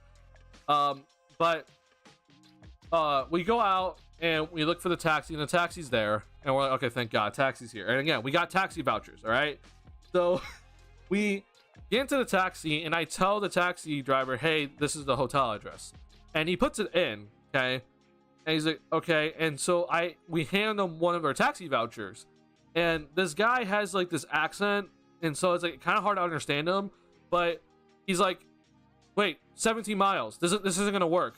I was like, what? And he just kept repeating that. He's like, this hotel is 17 miles, taxi voucher not gonna work. And I'm like, what does that mean though? I don't understand. And I kept asking him, like, well, what do you mean, sir? And he's like, 17 miles, this hotel's not gonna work. I'm like, okay, that you said that. And then I started asking him, like, well, this is the only hotel that United gave us. Like, I don't know what you want, but like this is what we were given. And he's like, but it's not gonna work, it's too far. I'm like, oh, okay. And so I'm trying to like work out with him, like, you want us to pay like the rest of it? Because apparently the taxi voucher only covered up to like 15 miles, and the hotel was 17 miles away. And it's just like, bro, are you kidding me? So like United gave us a hotel that was too far away for the taxi voucher that they gave us, and then this guy is in the taxi. He's like, I'm not gonna drive unless you tell me a hotel that is close enough that's covered by the taxi voucher. It's like I have everything that is going wrong right now, right?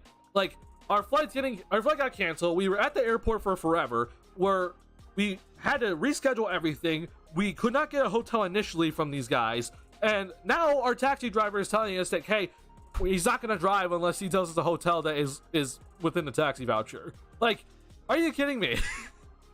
At this point, I am like so livid that I was like, I want to throw something like hard and just like break something, because this was just insane, and how just everything was just going bad. But we eventually, like, one of my friends looks up another hotel that luckily was covered by United, and apparently then he tells the taxi, hey, does this hotel work? And he's like, yes. And then he just suddenly like kicks it into drive, and we're off. And so I guess we're just going to this hotel. Okay, this hotel, all right, this hotel is like has like no casinos or anything. It's supposed to be like this like garden. I forget the exact name of it, but it's like this like supposed to be like really peaceful like green area type hotel where like the hotel rooms are like basically like in like a massive garden or something like that. And we get into like the hotel main lobby, and it's now it's like close to 4 a.m. and this guy at the help desk was like he it just took forever just to even get a room for whatever reason, and I think it's because United gave us the hotel, right? So like he has to go out this whole process, and God bless him, because he's up late and helping us. But I was so livid at that moment because of like the taxi driver thing, the whole obviously our flight getting canceled, and just the bad customer service by that one woman from United. So I call my mother and I'm like ranting to her, and like I do this when I'm like, I can tell I'm getting worked up, and I'm just talking to her. I'm just kind of like pacing around the hotel lobby, okay, and I'm waiting for my friends to get the room keys and everything, and it takes again like a good 20 minutes just to get the hotel room like worked out. So I'm pacing around for a while, and so I guess one of the security guards got concerned about me because I was wearing my Bluetooth earbuds, so like I'm not like on the phone, I don't have like my phone up to my ear. I'm just like walking around, and it looks like I'm talking to myself, and I look pretty upset. So suddenly I'm like stopped by like 2 security guards from the hotel staff, and they're just like, "Hey man, like, are you okay?" I'm like, "What?" Right? "What are you looking for?" I'm like, "Nothing." And like, "Yeah, but like, why are you like walking over here?" I'm like, "Oh, I see." Because I was just pacing around the lobby, right? And so I told them like, "Hey, sorry, it's been a bad day. I'm just talking to my mom, and I'm just waiting for the hotel keys from my friends. I apologize. I'm not looking for anything." They basically thought I was like trying to steal something, or like I was looking for something, and like I'm just like loitering around because I wasn't like standing next to anybody. But I got stopped by hotel security just because I was ranting to my mom about the whole process of it all, of what was happening that night. So that happened, and I'm like, oh my god, like I was so concerned that I was like gonna like get arrested or something initially because they were like really concerned. But I talked it through with them, and I'm just like, I apologize guys, but like I'm just ranting to my mom. And like, oh, okay, all right, just make sure you like like try to get into anything. I'm like, yeah, I'm not touching anything, I swear. Because there was like a little like game section in like the hotel lobby that like I was next to, but I didn't have access to it all. I'm not gonna go in there. So I don't know if they thought I was gonna go in there or not, but I'm not. I wasn't gonna go in there or anything. So that happened, and so we finally get to like the hotel room, and it's like the weirdest thing ever. There's 3 of us, and there's only 2 beds. There's luckily a pull-out couch, but we get in there, and I'm just like, oh my god, it's so hot in here, and like they don't really have like the best air conditioning at all.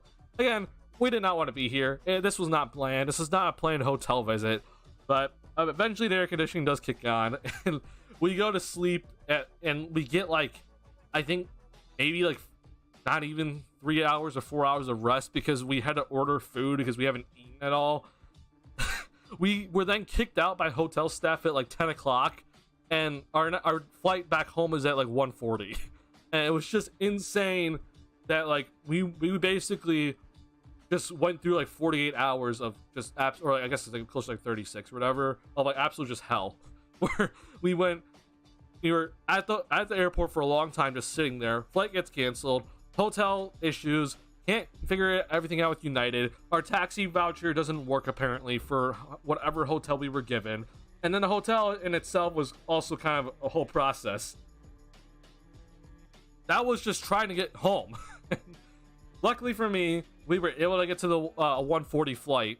Initially, we were thinking that we were only going to be able to like, because it looked like initially the next flight back was like another like 11:40 p.m. flight the following day. So it's like, oh my god, we're going to spend another 24 hours in Vegas doing nothing. And that would suck, right? But we eventually we were looking around at the flights, and I guess like people were just canceling because of everything that was happening.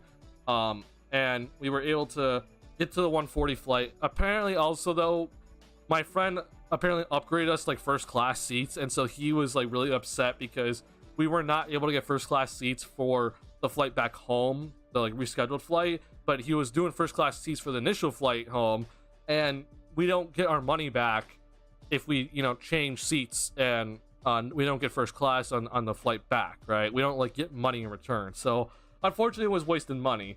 But yeah, we were able to finally get back home, and luckily for us that day there were no tornadoes going through O'Hare Airport. And if you want to, I think I actually, hold on, I'm gonna pull this up here. If you want to see what was happening at O'Hare, like it was insane what was happening at O'Hare Airport.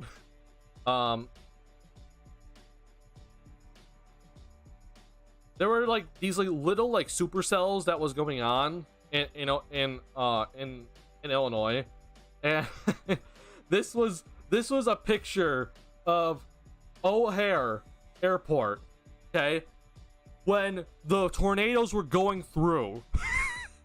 Like, I cannot even imagine myself in this situation, because this is like the like lower section where everyone was taking cover and taking shelter when the tornado sounds were just blaring.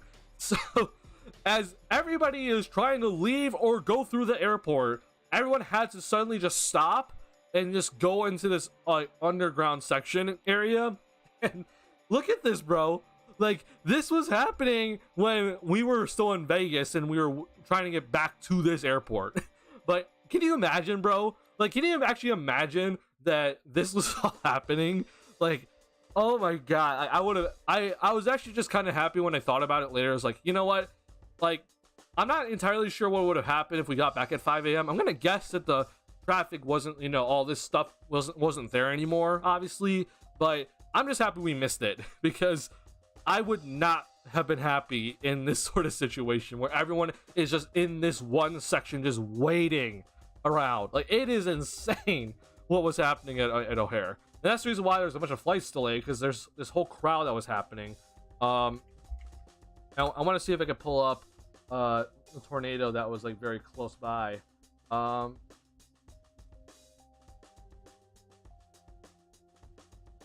So yeah, this is, I think this is not the best video, but like you can kind of see that like this is a tornado. It's kind of blurry, but like there's like this tornado just forming in the background, and obviously this is where all the planes are. This is like the runway, and then this is a video of everybody taking shelter at O'Hare Airport.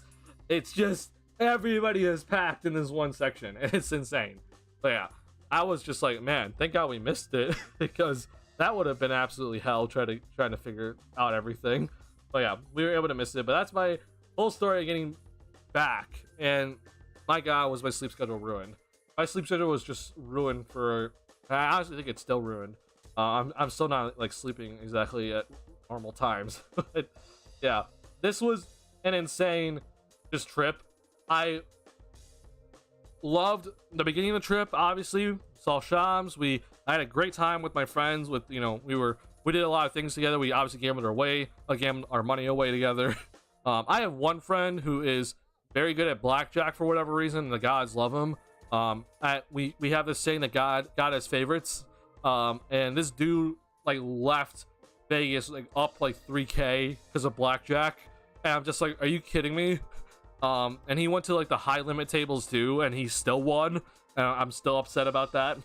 But I just have to say the whole process of getting back home was horrible. Like, and it's not really anything, like, it's not like anybody's fault, and it's not like United's fault or anything. It's just, it sucked that a tornado decided to go through O'Hare that day, and tornado decided to go through many parts of Illinois that day. Luckily for everybody that was in the area, there was no one that actually got injured or died from the tornadoes. There was like 13 different tornadoes that like had at moments touched down, but it was a very brief moment of touching down. But yeah, it was nuts. The whole process of it all it really sucked getting back home. But I'm just glad to finally be back home. And hopefully we're gonna be doing a lot more content stuff, and more streams, because man, oh man, I miss this. I will say, I miss being on stream and stuff. Obviously we don't really have Bulls games to kind of do post game stuff, but I have some fun things planned. I've flown United before, but an old Asian guy has dragged off one plane, so I'm not very high on them. Yeah, I mean, like, I think airlines are all like preference, honestly. Like, I'm not gonna tell you like, hey, go fly on this one. All I'm just gonna say is avoid Frontier. I mean, if you fly Frontier and you enjoy it, I have some questions about you. But other than that, you know, figure out who you're gonna fly. As soon the flight was canceled prior to would have been a few hotels before dealing with any chaos. I personally, so I guess I haven't probably said this on the channel before, but I don't drink. So I know it's kind of like, well, how do you have fun in Vegas and you don't drink? But obviously I'm going to watch basketball in the Strip, so there's really no reason for me to drink. But yeah, I don't really drink at all, but I can understand why people would do that if that whole chaos was happening. But yeah, that was the whole chaos of it all at Vegas, and there's a whole chaos going on at O'Hare. It was nuts, the whole trip. But I'm finally back home, so that's my whole wrap up of the trip. Again, great time during the trip, trying to get back. All right, I think I'm back now. Sorry. Sorry, this entire stream has had my frames just suddenly drop for whatever reason. I'm not entirely sure why. Sorry about that. All right, I think I'm back now. But yeah, it just awesome time just being at Summer League. It was really fun. It was just really fun being around, you know, a bunch of other basketball people. Like, here's the thing about Summer League too that I think is like awesome. Like, an NBA casual typically, not always, but typically, like, you're not going to typically see an NBA casual at Summer League, right? Because like, if you're an NBA casual, there's no reason for you to go watch a Summer League game, right? Like, you have like no interest honestly in it. But you typically are going to find a bunch of like basketball maniacs at Summer League. So that's like the really fun part about it, because it's like you're going to find people that are all just like basketball analysts and stuff like that. And you're going to find media people that are just kind of walking around. Like, I got, like, if you know who Bobby Marks is for ESPN, I just randomly ran into him at one point. I wasn't able to get a picture with him, but I got to say hi to him. And then obviously, you know, there's players just walking around. I mean, I walked past Aaron Gordon at one point. He was not interested at all taking a picture. Isaiah Thomas, the Hall of Famer, walked past me. He was not interested to take a picture either. He was getting hounded by other people, just kept walking. My friend David, who's an Orlando Magic fan, he was able to get a picture with Anthony Black. Anthony Black, he like finished the game and like came up into like the stands and stuff, and he got a picture with them, so that was really cool. Yeah, it's just like an awesome experience, honestly, just being in Summer League. So I do recommend going. I do know that the upcoming, you know, Summer Leagues or I should say the upcoming drafts don't have like a Wembanyama in it, but I do think it's just in general like a really fun time. So I highly recommend it. I think Thomas and Mack and Cox Pavilion is actually they're like really good stadiums. So they're well kept. So it's not you're gonna be like going to some random place, right?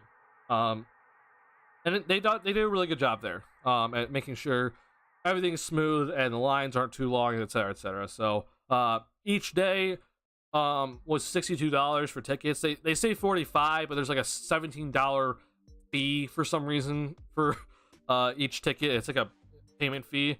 I'm not sure what the heck that is, but basically each ticket each day is $62.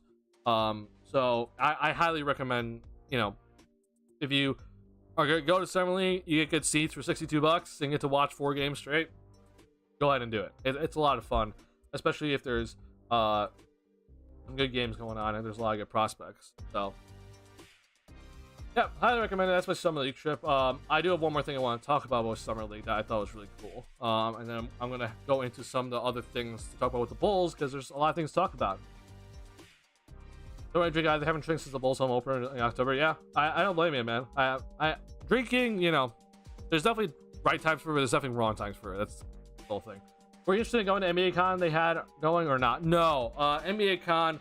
Apparently NBA Con was like in like this other area of Vegas too. Like it would have been like a long trip just to try to get there. And like obviously, you know, try to find parking and at least because one of my friends was he drove there because he's from Phoenix, but you know, for us, like I just it didn't make much sense. So yeah, I did not have any interest in going in that at all. But I heard that some people had some really good fun times there. But for me personally, no, I was not interested in going at all. All right, there's that. And then my last thing about Summer League experience was that I actually I got to talk to Julian Phillips' family. I was sitting in Cox Pavilion, and I noticed that this like family, like when Julian Phillips was announced as starting live, this family cheered like really, really loudly, and I was like, oh, huh. And I was like right by them, and so I moved over to them eventually, kind of like around halftime, and then I got to talk to Phillips's family, the Phillips family, for like kind of like right into like the fourth quarter of that game, and Julian Phillips was having like, a really good game too, so it was like perfect timing. But I talked to his mother, and I believe it was his sister too. They're very, very nice. They're very nice people, and they were very polite, and I'm sure it was kind of weird for them as like, you know, like a random Bulls fan is just suddenly just talking to them, and kind of figured it out that they're the family of Julian. But I got to talk with them, and apparently Phillips's father is from Chicago, so they were very, very excited when they found out that Julian was going to be going to Chicago. They were cheering very loudly because they're very familiar with Chicago. They've been to Chicago before. They're they like the city, so I'm just like, hey, it's a perfect fit, honestly. So that was really cool to just kind of talk with them. And again, they're very, very, very nice family. Unfortunately, I don't think his father was there, but his mother was there alongside, I think, his sister, and then I think 2 other people too. So that was a really awesome thing to do. I got to talk for him for about like 5 minutes or so. So yeah, and I don't know, I'll just end it with this. A lot of NBA like Summer League fans, so like they're really, really cool. I talked to you about the Lakers fans and like the whole thing with that was a whole experience again. But when I was watching that last Bulls game, and I was like right by the Phillips family, this random lady who I think is like Russian or something, like I couldn't exactly tell with the accent, but like I'm sure you guys have been to a sporting event, right, where you're like, instead of sitting back like this, you guys can still hear me, like you can sit back like this in your chair, right?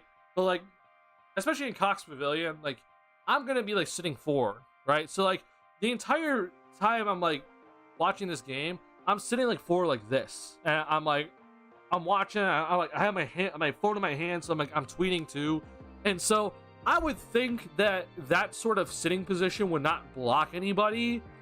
But I like this woman behind me, and like she wasn't even directly behind me. Like she was like she wasn't in the seat behind me. She was in the seat like diagonal to me behind me.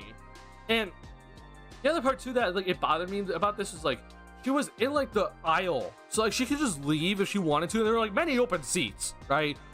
And so she like taps me on the shoulder, and I look behind, and I look at her, and she's like, "Excuse me, please move back." And I'm like, "What?" And then she like takes my shoulder, and like she just like drags me back, and like makes me like sit back in the chair like this.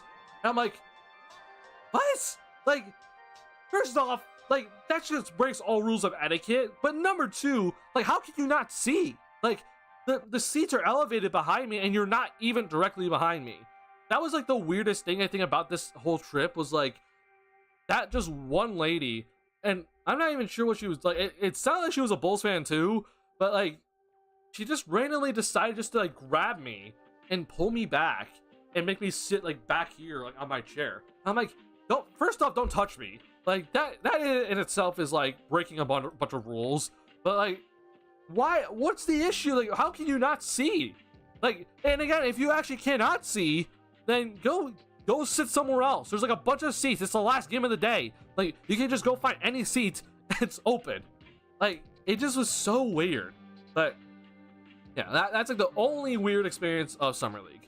I don't exactly know what that was about, but you know, it is what it is. But at least, you know, I got to talk to Julian Phillips' family, so that was, you know, that kind of made up for it. That's so weird. Yeah, it's honestly, it's extremely weird. Starting to believe more people than you think have a low IQ. Look, man, I'll just say this. I I'm very much aware that there's a lot of people that have like low IQ in this world. And I'm not saying I'm smart at all. Okay, I'm not trying to like say like, oh, I'm extremely smart. Okay, but when it comes to like street etiquette or just like social event etiquette, like it just shocks me at how much people don't understand the rules. And like, they're not written rules, they're unwritten rules, but it's like, I think it's kind of obvious that you should not be touching somebody, and especially dragging them back when, if you're in like a social event and you don't know the person, right?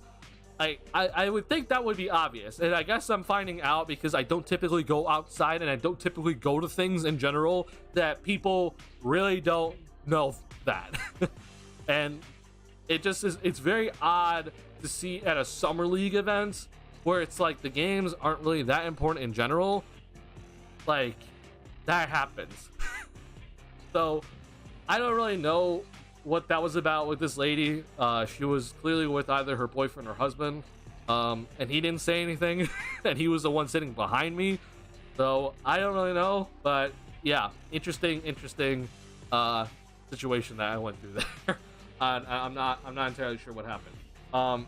Yeah, that was like the weird experience in summer league. So yeah, it's even a lack of common sense, honestly, man. And like, I don't even know how much like COVID had an effect on people, but like, I honestly think the biggest thing that COVID did is that like people's like social skills kind of went out the window, including mine. Like, I'm not saying that I'm like perfect or anything. Like, if you ever, I know you guys have never seen it, but like, if you ever like see me at like a social event, like, I'm awkward.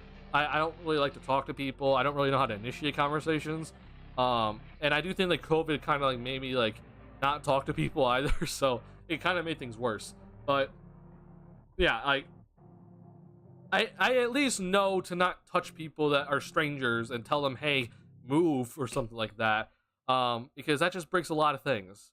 I probably won't talk to people, but at least I won't be like doing something like that, because that to me is ridiculous that happened to me. But you know, at the end of the day, I did not get hurt. I think that's kind of the biggest thing about it. So I'm thankful for that. So all right, that's my experience with summer league. Hope you guys enjoyed the stories that I had to tell. I think it's like almost 2 hours of stories. Yeah. So let's talk about Javon Freeman Liberty, because I think that this is a very important topic right now for Bulls fans, because it's going to be kind of interesting to see what the Bulls actually do with this guy. And I'm a big Javon Freeman Liberty fan.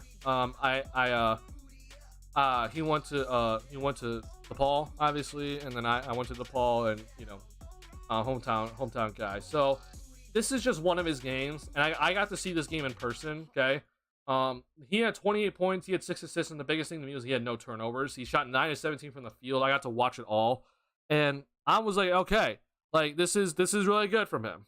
And I'm just mostly kind of shocked at like how much he's just suddenly improved in 1 year.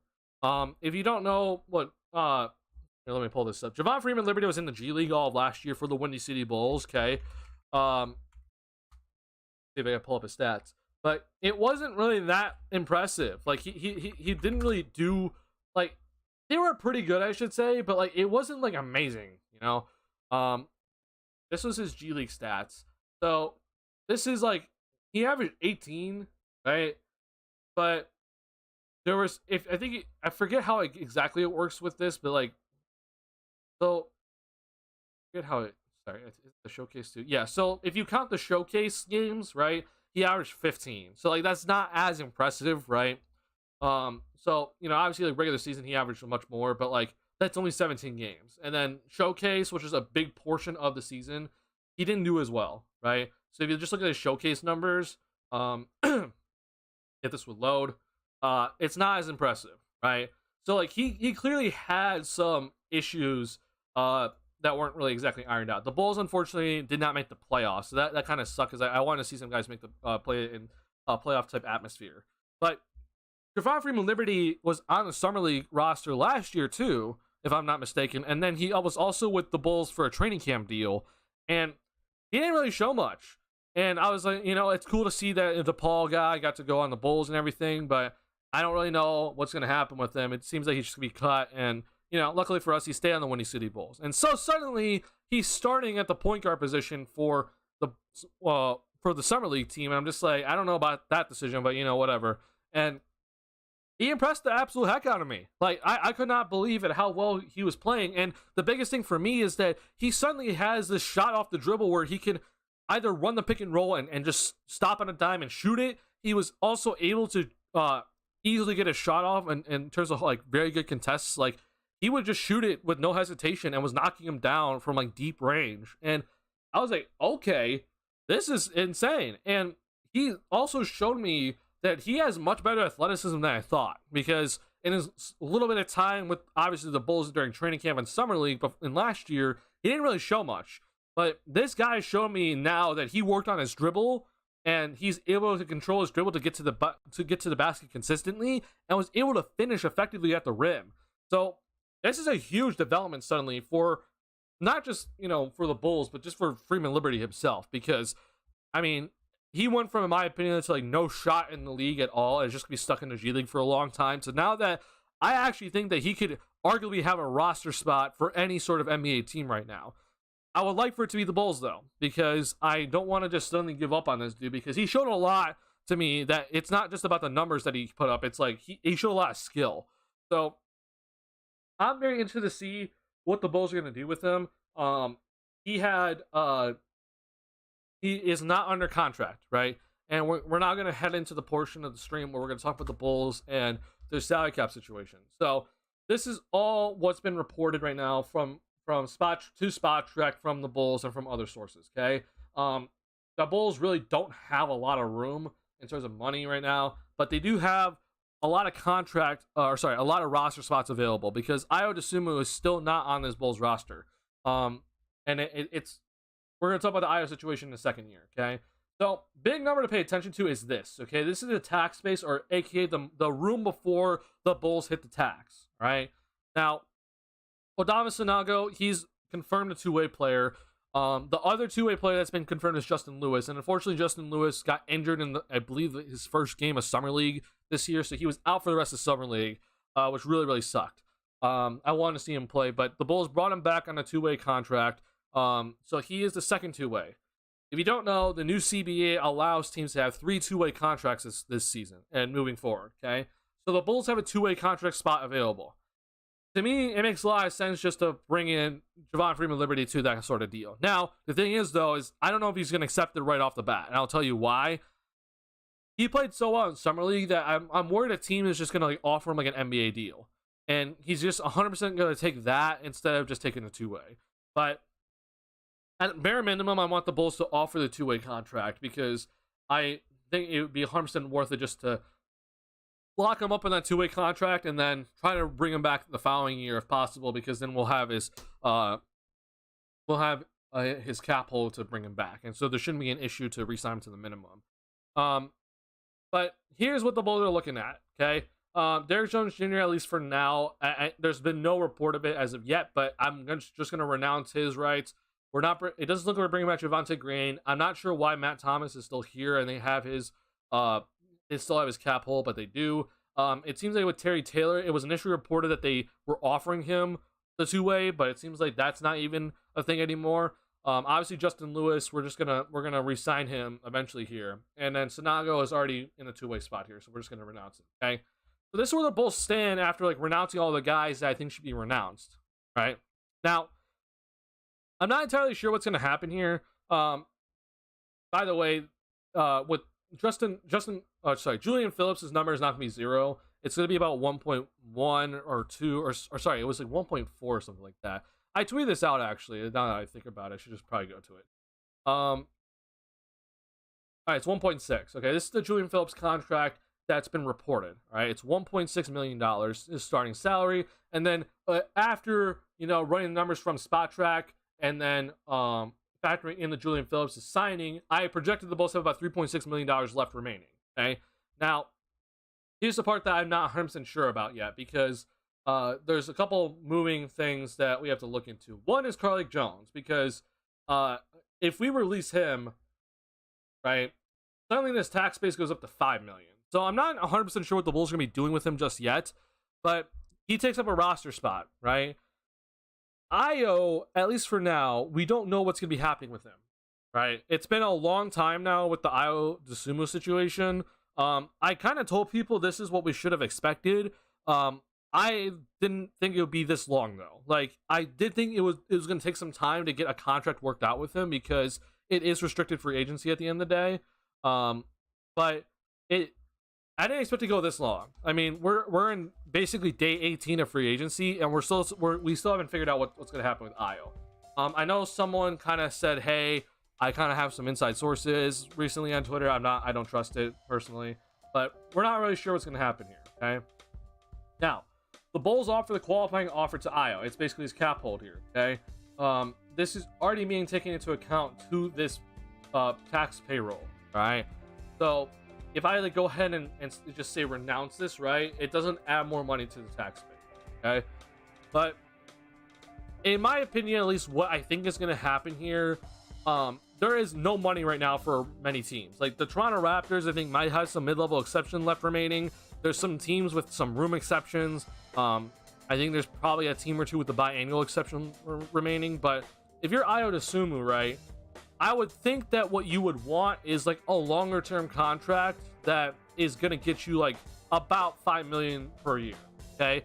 My prediction of what's being offered right now to Io is a 3-year contract that's worth about $10 million or maybe even less.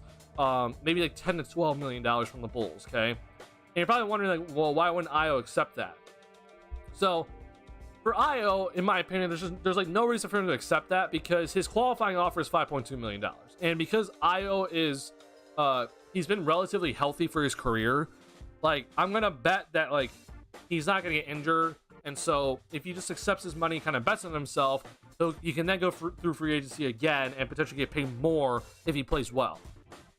However, there's not a lot of things in his control if he does that, right? He's not in control of his playing time. Who knows? He could obviously get injured, right? And obviously, you know, he has to play well, which is more so in his control, right?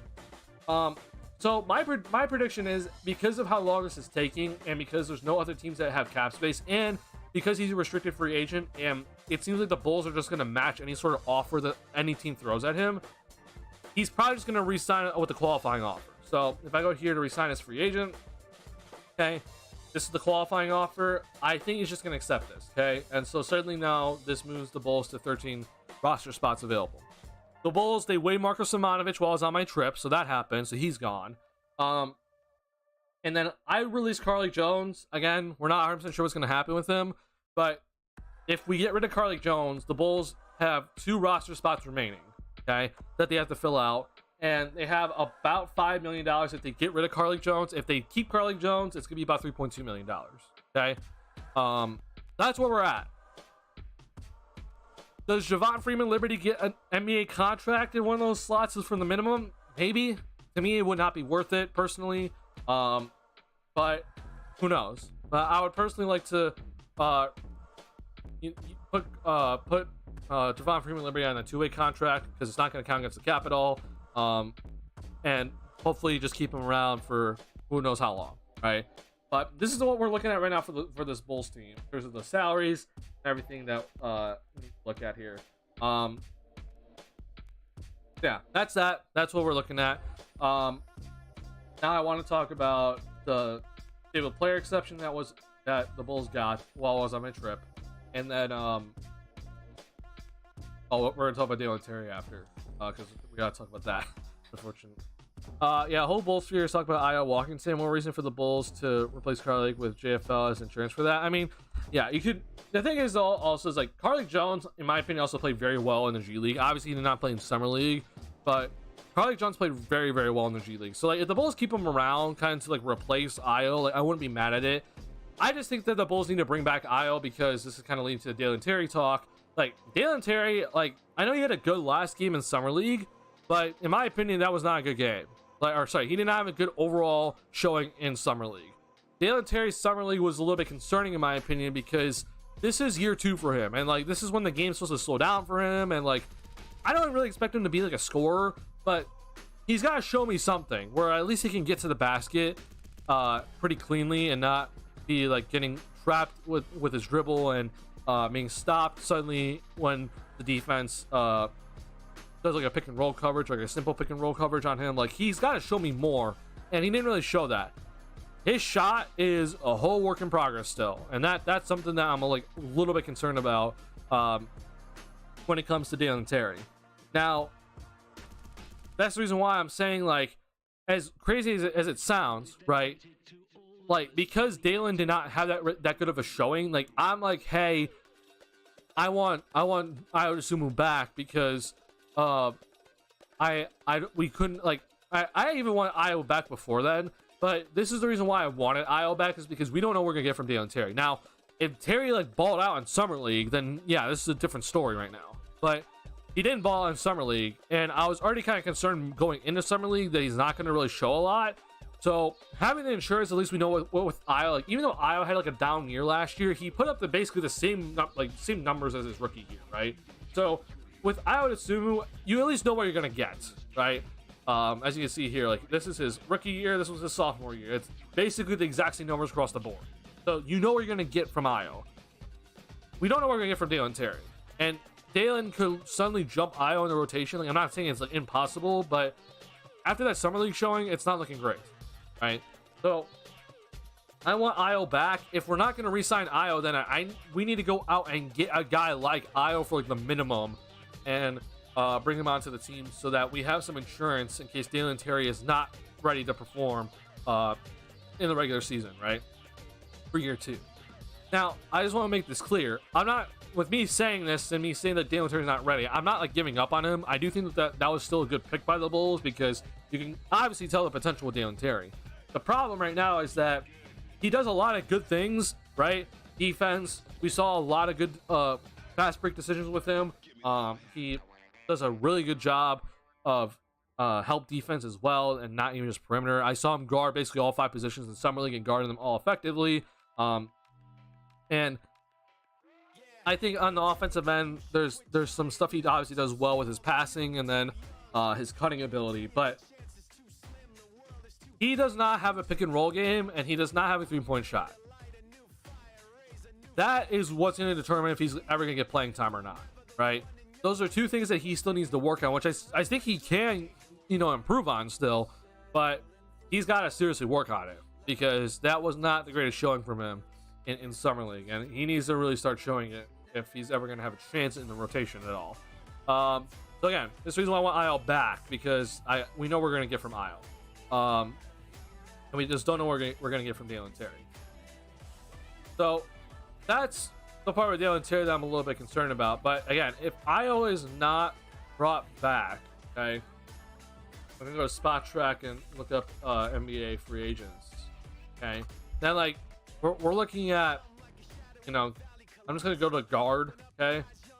Like, oh, we are, that's what's available here.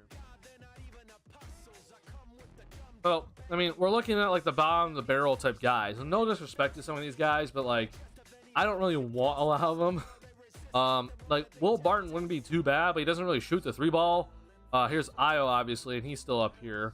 So, there's a lot to kind of look through, but it's not really much that I'm like, yeah, we know we're going to get. Like, we don't want Garrett Temple back, right?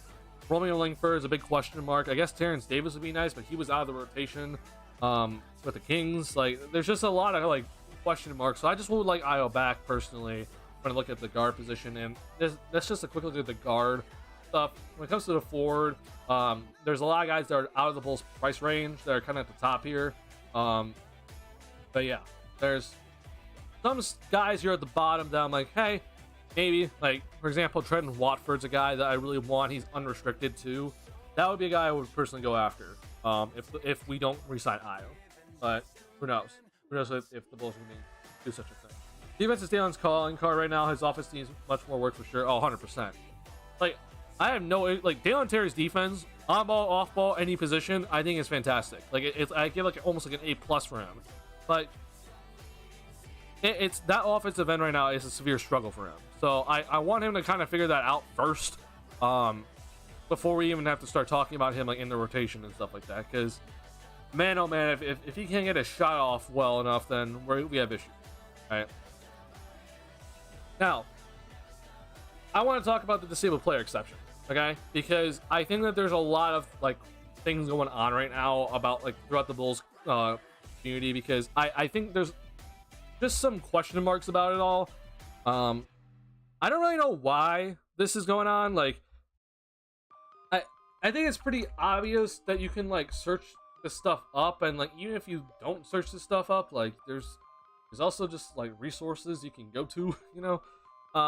Let's just go to Will Gottlieb, okay? Because he posted something that was very important when the Bulls applied for the disabled player exception, okay? Now, I'm not sure if you guys can read this entirely. I hope you guys can, but let's talk about this, okay? So, I'm not going to explain this all in full. Like, I'm not going to read every word here, but I'm going to point out a couple things that I think are important, okay? First off, let me pull up my Epic.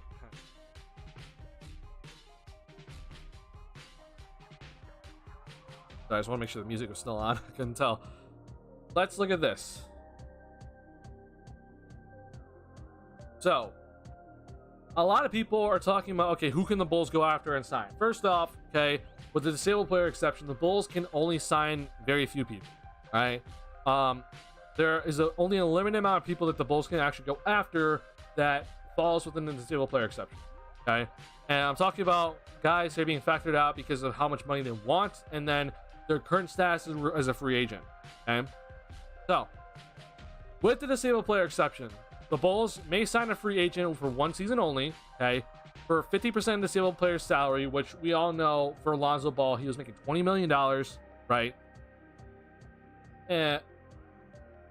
And he is going to be out for the entire year, okay? So, half of 20 million is about 10 million. So the Bulls basically have $10.2 million to use to either sign as a free agent for a one-year contract, or, as the next part says here, he may trade for a player in the last season of his contract only. So a player that's on a one-year deal, okay, who is making no more than 50% of the blah, blah, blah, blah. All right? Don't worry about that stuff. Now, the other thing the Bulls could do is they can claim a player on waivers who is in the last season of their contract and fits into the disabled player exception, aka $10 million.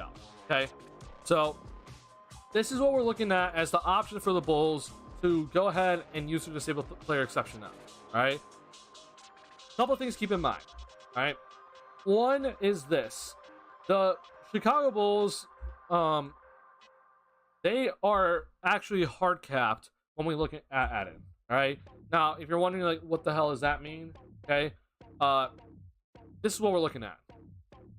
In the NBA, there are many like things to go through. Okay, obviously there's a salary cap, and there's a luxury tax threshold, and then there's we had the luxury tax first apron, and then there's a luxury tax second apron. Okay, it used to just be one apron, but right now there are two aprons. Okay, and if you don't know, there is technically a hard cap in the NBA, and a hard cap gets triggered if the team uses a mid-level exception, decides to do a sign-in trade, right, or uses their biannual exception, okay?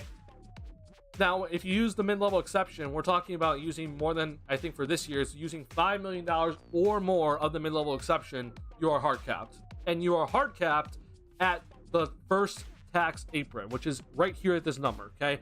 $172 million is where the Bulls are going to be hard capped. Now, if you're to go off of what my calculations were, right, the Bulls were basically around the $160 million mark, right?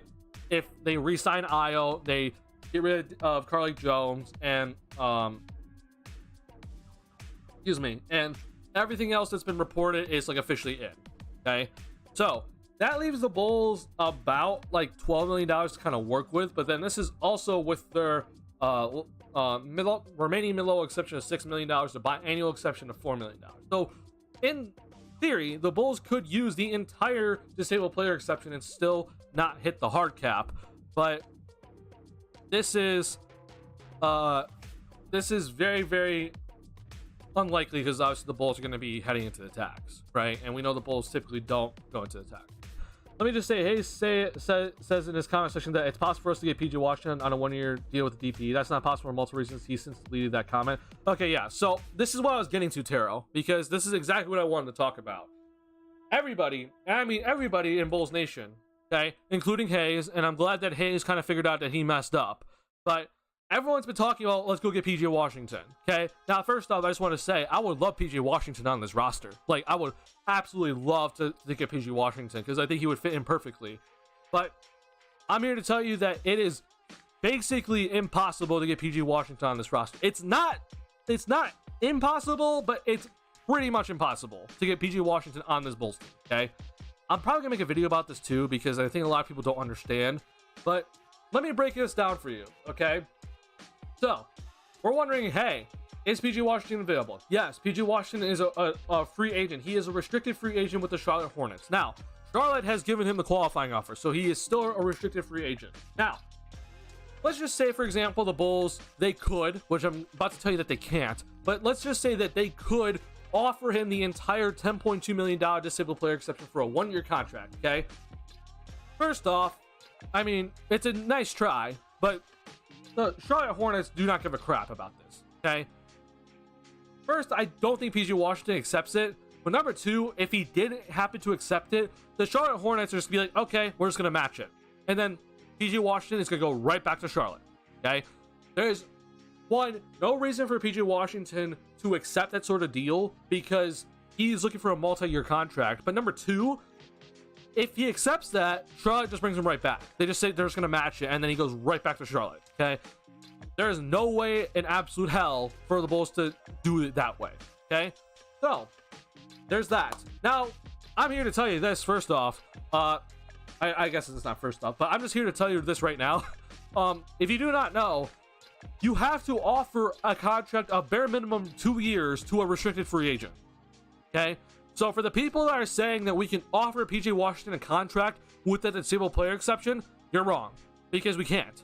We cannot offer PJ Washington that contract because it is literally impossible to do, right? You have to, for a restricted free agent, it has to be at bare minimum a 2-year contract to them, okay? So the Bulls, even if they wanted to, they could not offer him that 1-year, $10.2 million contract. It is literally impossible for them to do that. It is against the rules, okay? There's that. So everyone's like, okay, well, we can't just sign him outright. Well, let's try to see if we can, like, can we sign and trade for him? Well, there's issues with that, because if you do not know, am I back? Am I back?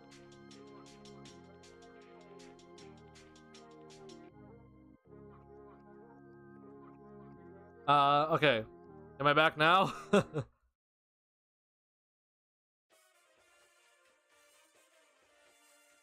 right, thank you. Sorry. Don't know. I'm gonna check my internet after the stream, so I do apologize about it all. Okay. So, as I was saying, if you want to sign and trade PJ Washington to the Bulls, okay, any sort of sign and trade that goes down, it requires that player to be getting a 3-year contract. And as we just talked about, with the disabled player exception, you can only trade for a player that is on the last year of their deal. So signing and trading for PJ Washington into that disabled player exception is literally illegal to do, because he would have to, at bare minimum, be getting a 3-year contract to do so. So that's literally impossible to do, right? It is literally impossible to sign and trade PJ Washington to the Chicago Bulls, okay? The only way, in my opinion, that this actually happens for this Bulls team, okay, that PJ Washington gets to the Bulls, okay, is if the Charlotte Hornets, for whatever reason, decide, hey, we're gonna rescind our qualifying offer from PJ Washington and make him an unrestricted free agent, okay? If you make him an unrestricted free agent, then you can offer him that 1-year contract then, because he's not a restricted free agent anymore, which, again, I said, if you're a restricted free agent, you have to offer at least 2 years minimum, okay? But if he's unrestricted, you can offer him that 1-year contract, okay, that's worth $10.2 million, and he probably would accept it, because at that moment, he's probably not getting anything else better, okay? But that's a lot of ifs and a lot of steps that I don't think are ever going to happen, because Charlotte is not just going to give up PJ Washington for free. There's no reason for them to do such a thing, okay? So when it comes to PJ Washington, and for all you Bulls, fanatics out there that are saying, hey, let's go get PJ Washington, and then for some reason decide to start hating on the front office for not trying to get PJ Washington with the disabled player exception now that it's approved, I'm here to tell you right now that you're not thinking, and I'm aware that not everyone understands the rules here, but you have to just even if you don't understand the rules, like even if you don't know that you need to give out at least 2 years minimum to a restricted free agent, and you don't know about the sign and trade thing, right? If you're just thinking, hey, the Bulls can just offer PJ Washington a 1-year contract and think that they can pry him away from Charlotte, I don't know what you're thinking, because Charlotte is 100% just going to match that contract if the Bulls were allowed to do that, which again, they're not even allowed to do so. So I don't know why people have kind of just like thought about this as going to be like an actual idea. It's not, okay? And what I honestly think is going to happen here is that the Bulls are just going to fill out the roster with like minimum deals, probably maybe keep Carlik Jones, and who knows, right? And they're probably just going to keep that disabled player exception for the trade deadline. Because if the Bulls, let's say, are like, 4 seed or higher at the trade deadline, then they have the ability to go ahead and like maybe trade like a first round pick or something, or like, trade one of the younger players like Dalen Terry maybe, and absorb like a pretty hefty sort of contract that for a player that's in a 1-year deal. Okay, that's what could happen. But honestly, I just don't think that the Bulls are gonna be using that disabled player exception anytime soon. I would like for them to use it before we head into the season, because that means that they spend it on a player that's like, I think gonna make an actual impact on the team. But it seems like they're not going to do that. The rotation seems pretty much set, except for we're trying to figure out if Io's going to be back or not. But at the end of the day, it doesn't look like we're going to be getting that. So that's what the disabled player exception is all about. I want to just talk about it on stream with you guys, and I'm also going to talk about it probably in a video too, because I think a lot of people are not understanding the rules about it all. So there's a lot with it that I'm sure that even I don't even understand about it, but there are many basic rules that I think are important to understand, because if we don't keep them in mind, then we're just to be saying, hey, go sign this guy and go sign this guy, when in actuality that's not even possible. So I'm glad Hayes figured out that he was wrong. I'm glad that some other people are also understanding that they're wrong too. I don't know if you guys know this guy named Troy on Twitter. He is trying to get into Bulls content creation too, and I was like explaining to him, like, the PJ Washington thing is not possible. Like, I was trying to tell him all about it, and he's just like, I'm gonna hold out hope though. I'm like, you really should. Like, this is the stuff that I think is important, because like we have Bulls content creators talking about as if PJ Washington is like an option, right? And I'm here to tell you that PJ Washington is 99% not an option. Okay, I guess he technically is an option, but like at the end of the day, it's very, very low chance that the Bulls actually have a chance at PJ Washington. So that's that. I hope that makes sense. But yeah, I don't. If PJ Washington someone gets to be the Bull on a Bulls on his Bulls team, I'll be really, really, really shocked at the end of the day. We also don't need him because we already have 4 power forwards. We need a small forward because we only have Dalen Caruso currently for backup 3. Yeah, there's that going on.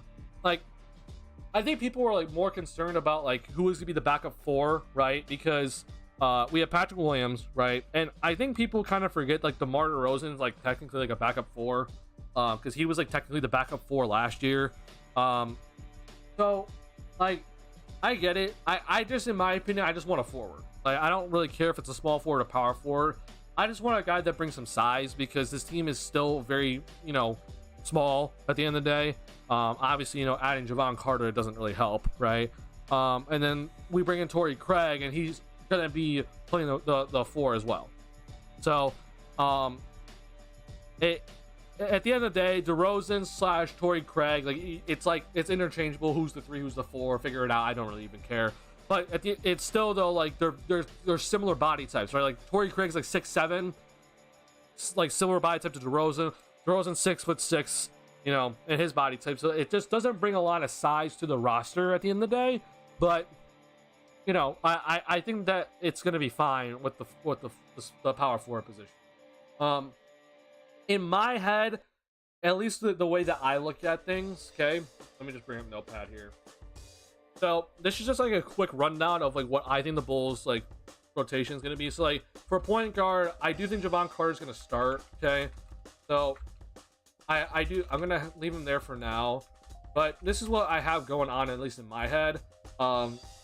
this is the power forward position is going to be a big thing to look at because I don't really know who's going to win the power forward spot. P. Will's position, in my opinion, is not a guarantee.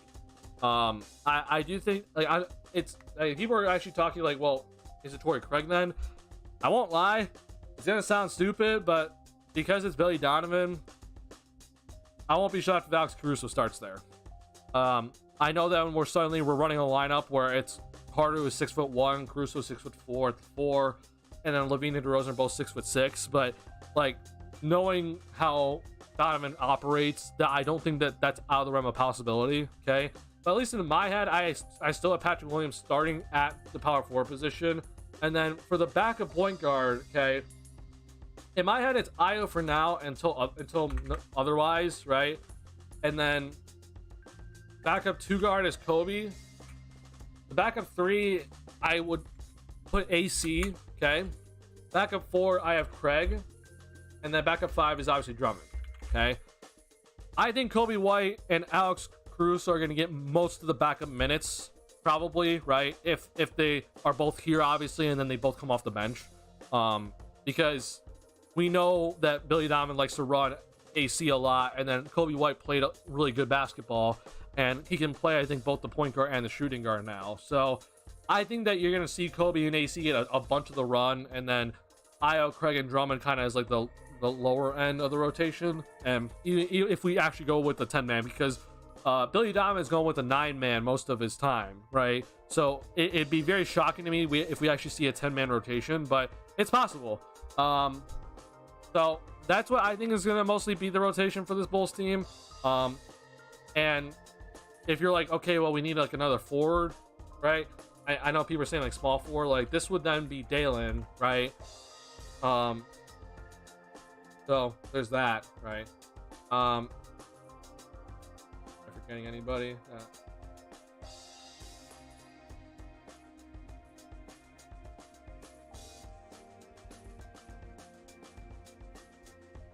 Dalen, and then I guess yeah. So figure it out between these two guys, but like I won't lie, at least from what I saw from Summer League, right? I think that Phillips is probably gonna be more like a power forward than like a small forward. The way that he plays to me is more power forward-ish, but we'll talk about that at a later time, right? And then there's a backup guards, right? I mean, if we have Jones, he's here, and then Rod Freeman Liberty is also here. So this is kind of like what we're looking at, right? For this Bulls team, and obviously, Lonzo Ball's gonna be out. So, in my opinion, again, I just would like some more size. So I don't really care if it's a small forward, power forward, whoever. I just want a forward that brings in size and versatility. But this is what I think we're looking at here for this roster. That's the same thing we did with Pat Bev was here, so I guess it can work. Yeah, but I personally don't want that, right? Like, I guess technically that lineup was the best lineup because it, got the Bulls to their best record in that period of stretch, right? But I would personally run Carter and P. Will instead of Carter and AC. But who knows? The lineup is the same, just as Kobe 6-man, Io backup 2, that is, unless they get Bidham. I don't think Bidham is actually coming to this Bulls team. There were some videos of him like working out with like the Houston Rockets summer league team, so I don't know what happened with the whole Bidham thing, but it seems like he's just not coming to the Bulls anymore, which is kind of nuts, and it kind of sucks because I honestly do not care how bad of a defender he is. We just need shooting, and he can honestly just be like a spark plug. So I would like to see him on this team. Hopefully the Bulls can figure it out, even if we sign him to like an actual like NBA level contract. I don't even care. You get to shoot the ball, please just do it. But yeah, I don't think he's coming to this team. Sonoga too. I mean, yeah, well, I'll put in Sonoga here again. Though I just don't expect Sonoga to even play for this team. So yeah. So if anything, it's like I think people were kind of saying PJ Washington because he's a backup power forward / center, right? Which would kind of fill in like who's the third string center type thing. There's a reason why I talked about Trendon Watford. He's kind of a guy that, in my opinion, can fill that same role where he's play like small forward, power forward, or center, honestly. So in the end, it's kind of like, we're just trying to find depth, right? And who knows? Who honestly knows where it's gonna come from? Hopefully, people shows improvement is more aggressive with his shot selection as sorry, your back got cut off. As well as rebounding, as we know he's a solidified starter. So yeah, I mean, look, man, in my opinion, so the Bulls last year, right? The Bulls last year with that squad, we didn't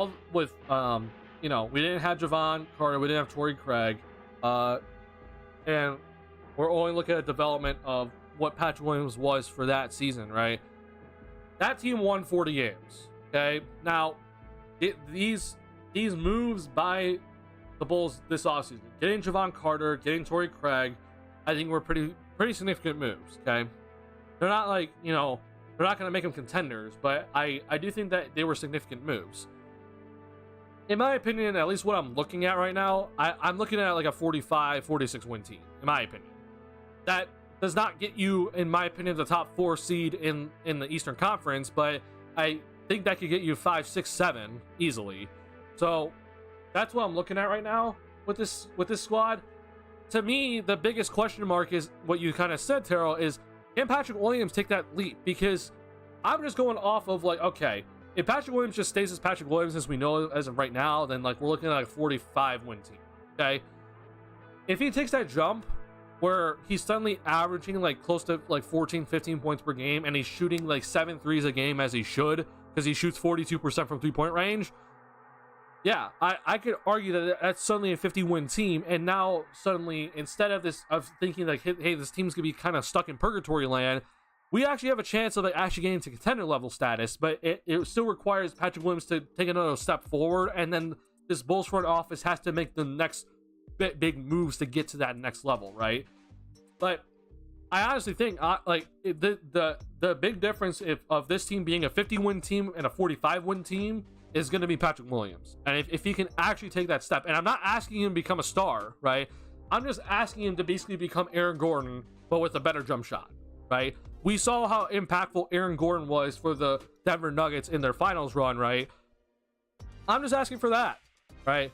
And be a guy that I know can do a lot of things on the court and also put up a consistent amount of points that we can rely on every single night and help this Bulls offense get out of 24th offensively. Okay, so I know it's kind of like a big ask from P-Will, but this is year 4. It's crazy to say it, but time is flying for him, and I know that he has been, he's come in very awkward situations. His first year was he got drafted at an abnormal time. He didn't have his typical workouts for pre-draft. Then his rookie season, it is COVID all year, right? And he played every single game basically, but it was the COVID thing where we have arenas that are empty, right? And no one's in the arena. Year 2, he breaks his wrist. He's out for basically the entire season until he comes back late in the season, right? Last year was his actual normal first regular season, right? So I understand there's a lot with him that have not been great. Like, it has not gone his way, right? But at least in my opinion, like we have to see a leap from him this year. We just straight up have to, because if he doesn't take the leap, because I'm just telling you right now, like there is room for him to take this leap. I'm aware that people think that, oh, this Bulls team has Levine, DeRozan, Vucevic. How is he gonna get touches? Like, I don't give an absolute crap about that. This offense was ranked 24th. Okay, if any offense is ranked 24th, there is room for people to take up space and take up shot selection, take up shots, and actually add to the scoring, right? Like, there is 100% room for that. And I'm not saying there's room for him to be like the main option. I'm just saying that there's room for him to actually take on a bigger workload, and he needs to do it. So it's gonna come down to him, honestly. And if he takes that leap, then I'll be very, very happy about this team, honestly. But I don't see that leap coming, so I'm saying that as much as I like these moves for this Bulls squad, I'm not really exactly liking where this team's headed. So I hope that Patrick Williams can figure it out. And hopefully Kobe takes another step forward, and then Levine still looks like post All-Star Levine, right? then I can see this team moving forward in the right direction. But right now, I'm not really seeing it, especially because we kept DeRozan and re-signed Vooch. So that's that. But yeah. All right, I know it's late, and I'm gonna conserve some of my energy. So this was kind of like my return back stream from Summer League. So I know that it was late and a lot of people couldn't check in, but I do appreciate all the people that did come into the stream and hang out with me. It was a lot of fun. I have some videos planned, so be on the lookout for it. Hopefully you guys enjoy the videos that are gonna be playing here. I got some fun ones too, so be on the lookout for it. But if you have not already, I appreciate if you would like the stream. Helps me a lot. If you're new to the channel and like Bull's content, hit that subscribe button. Yeah, and then I'm not exactly sure when I'm gonna be streaming next year, but probably soon here. As I get back into the swing of things with all this stuff. But appreciate you guys a lot. Thank you for hanging out with me, Magugla, Taro, and the others. Brazil Popular, thank you for hanging out with me. It was a lot of fun tonight. Yeah, I'll see y'all in the next one. Have a good night, guys. See ya.